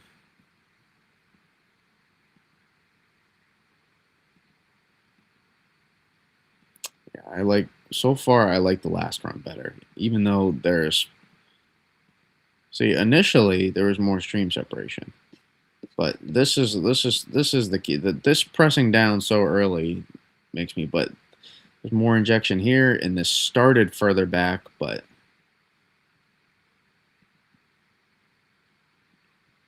really you don't necessarily want this angle though to be so much higher because that's more time for this to tilt around.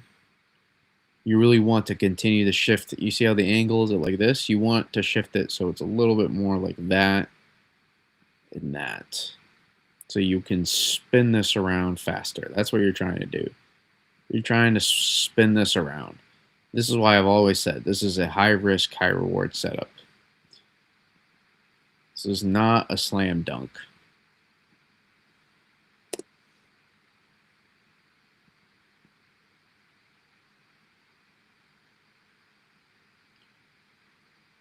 I feel like you're gonna lose a lot here. I'm not sure if this is gonna.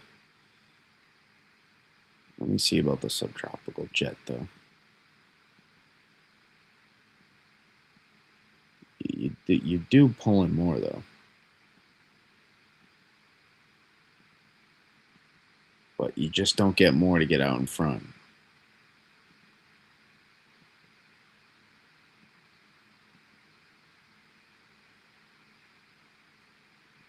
How does this compare? It's actually those more similar to these.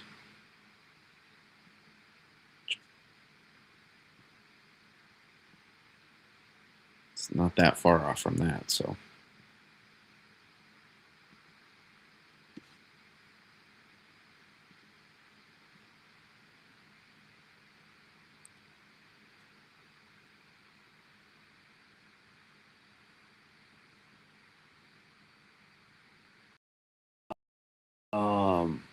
I already answered your question, and I don't pretend like I don't see anything. I try to answer all the weather stuff in the chat because this is what it is. I don't ignore. I don't know why you always think I ignore you. I really don't understand. I'm just trying to break down the weather. That's it. My thoughts are very clear. The stream is designed for the weather stuff. So, but I also said I'm going to be streaming probably most nights upcoming here. So, yeah, I just this is further back, but I'm not sure it's enough to make up for what you did here.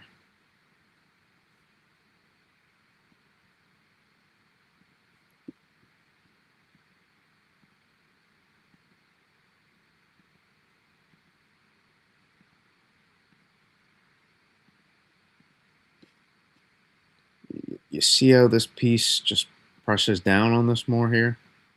Right here, you see the difference in that?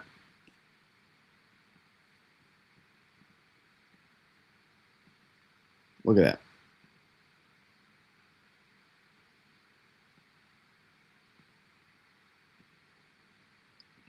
That's a notable difference. That's a 150 plus mile shift right there that makes a huge difference. Um, that happens for the overall evolution of the run. It makes a notable difference. But I wonder if we can pull this. I wonder if this can get pulled enough farther back. But yeah,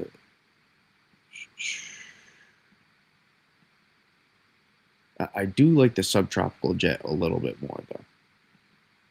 I do like the subtropical jet more.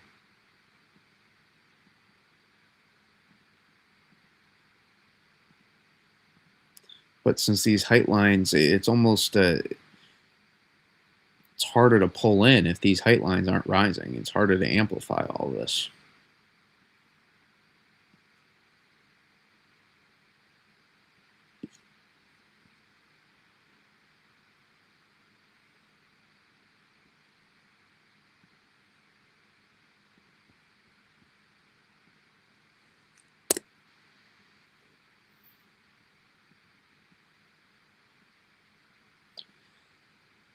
Almost there on this run, though. And then we can hopefully get decent sleep.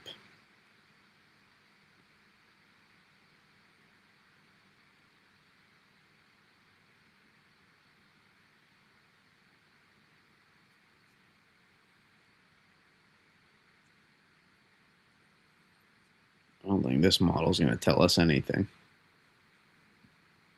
But that's interesting. That's interesting.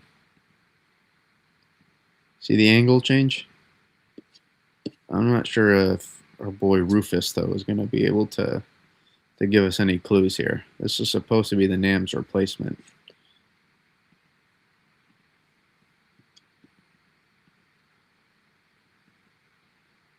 But that is what we're looking for.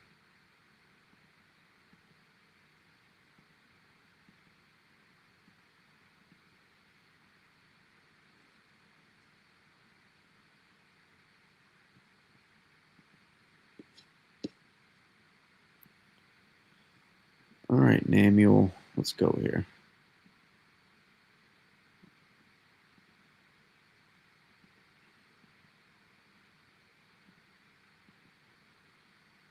I don't think this is going to be as impressive. You're just not getting that, despite the further back, just the you just got to shift the angle a little bit more.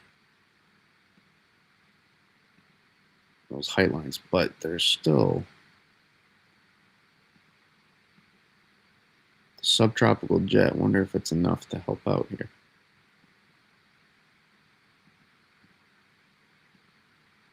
See how this rate in you see how this rate in here is a little bit more amplified.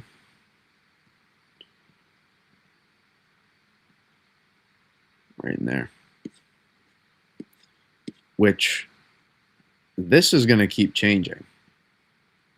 This is going to keep changing until this evolution happens. This, though,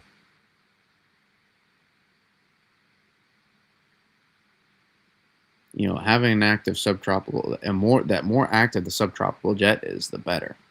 And it's pretty. Oh, laptop sliding out, and it's a pretty important piece. That's another thing.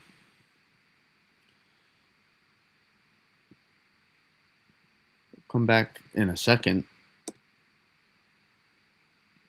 and show you.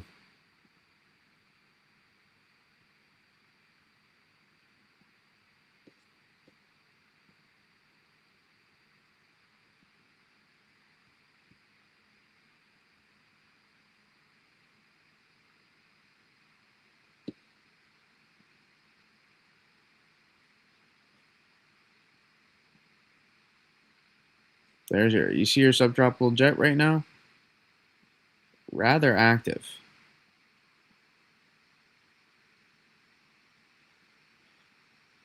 Pretty potent subtropical jet here. And take a look at the amplification here. Look at the ridge building that this is causing here. This dynamic flow. You can already see the state. You already see it starting to set up here.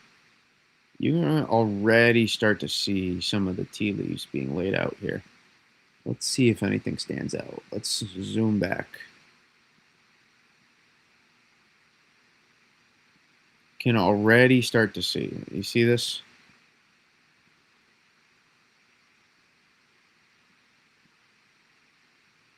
Can already start to see that flow being laid out.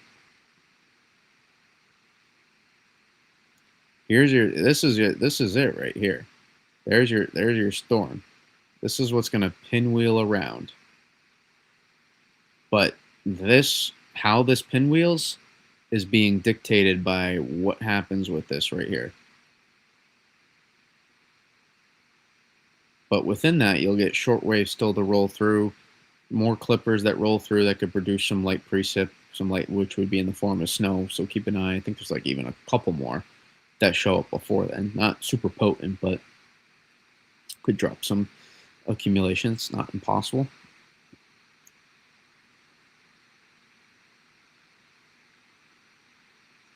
But this is the stage. This is what's being set here, the amplification and the flow. You can already see it. That's it.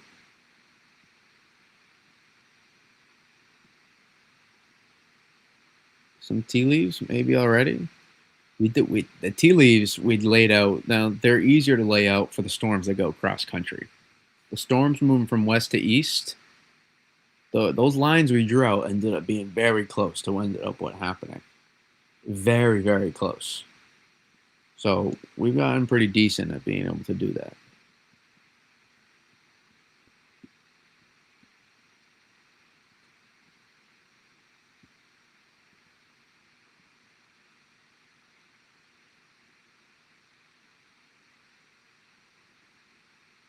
No.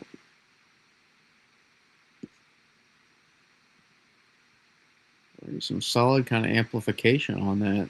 Look how much press is on the system as well.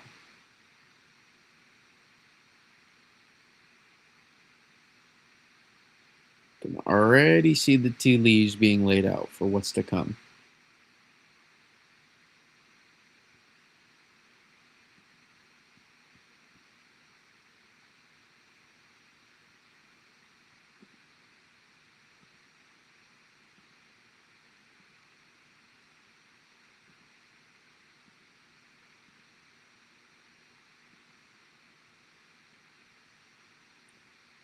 Hopefully it goes well. It's Steve's still not finished cleaning out. Well, John, you picked unfortunately, that's not going to happen. But I guess I shouldn't say it so confidently, but I'd be shocked if that were to happen. This is gonna. Oh, why do I keep doing that? I think this is at least gonna scrape. Is where I'm leaning at this point. I'm leaning towards it hitting at least New England, but I don't know. It's a tough. So it's a tough call. That's funny right there. Is it funny? I'm not sure. This is not this. Well, you see how much further west you are, but the confluence, the way it's pressing, so much more. That's difficult.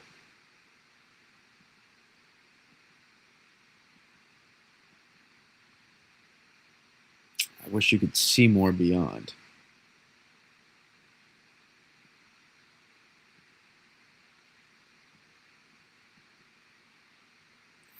Just yeah, you're not gonna pull as much in. This is not gonna. I don't think this is gonna be this. Not that this run. If the run can't finish out, it's not valuable. But you can see regardless why. Now, for people who are asking about interior in those southern places, Southwest Virginia, this is almost kind of your dream here, where you back this up enough so that you get earlier amplification back into these places into here. That works out in your favor.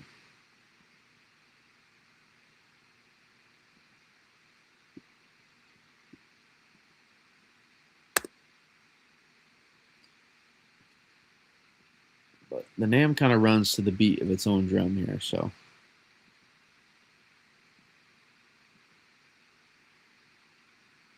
Oh, I forgot you can't compare. That's only as far. How does this compare to? It would be better though. The NAM still, I think the NAM would still be kind of a bomb based on that progression compared to.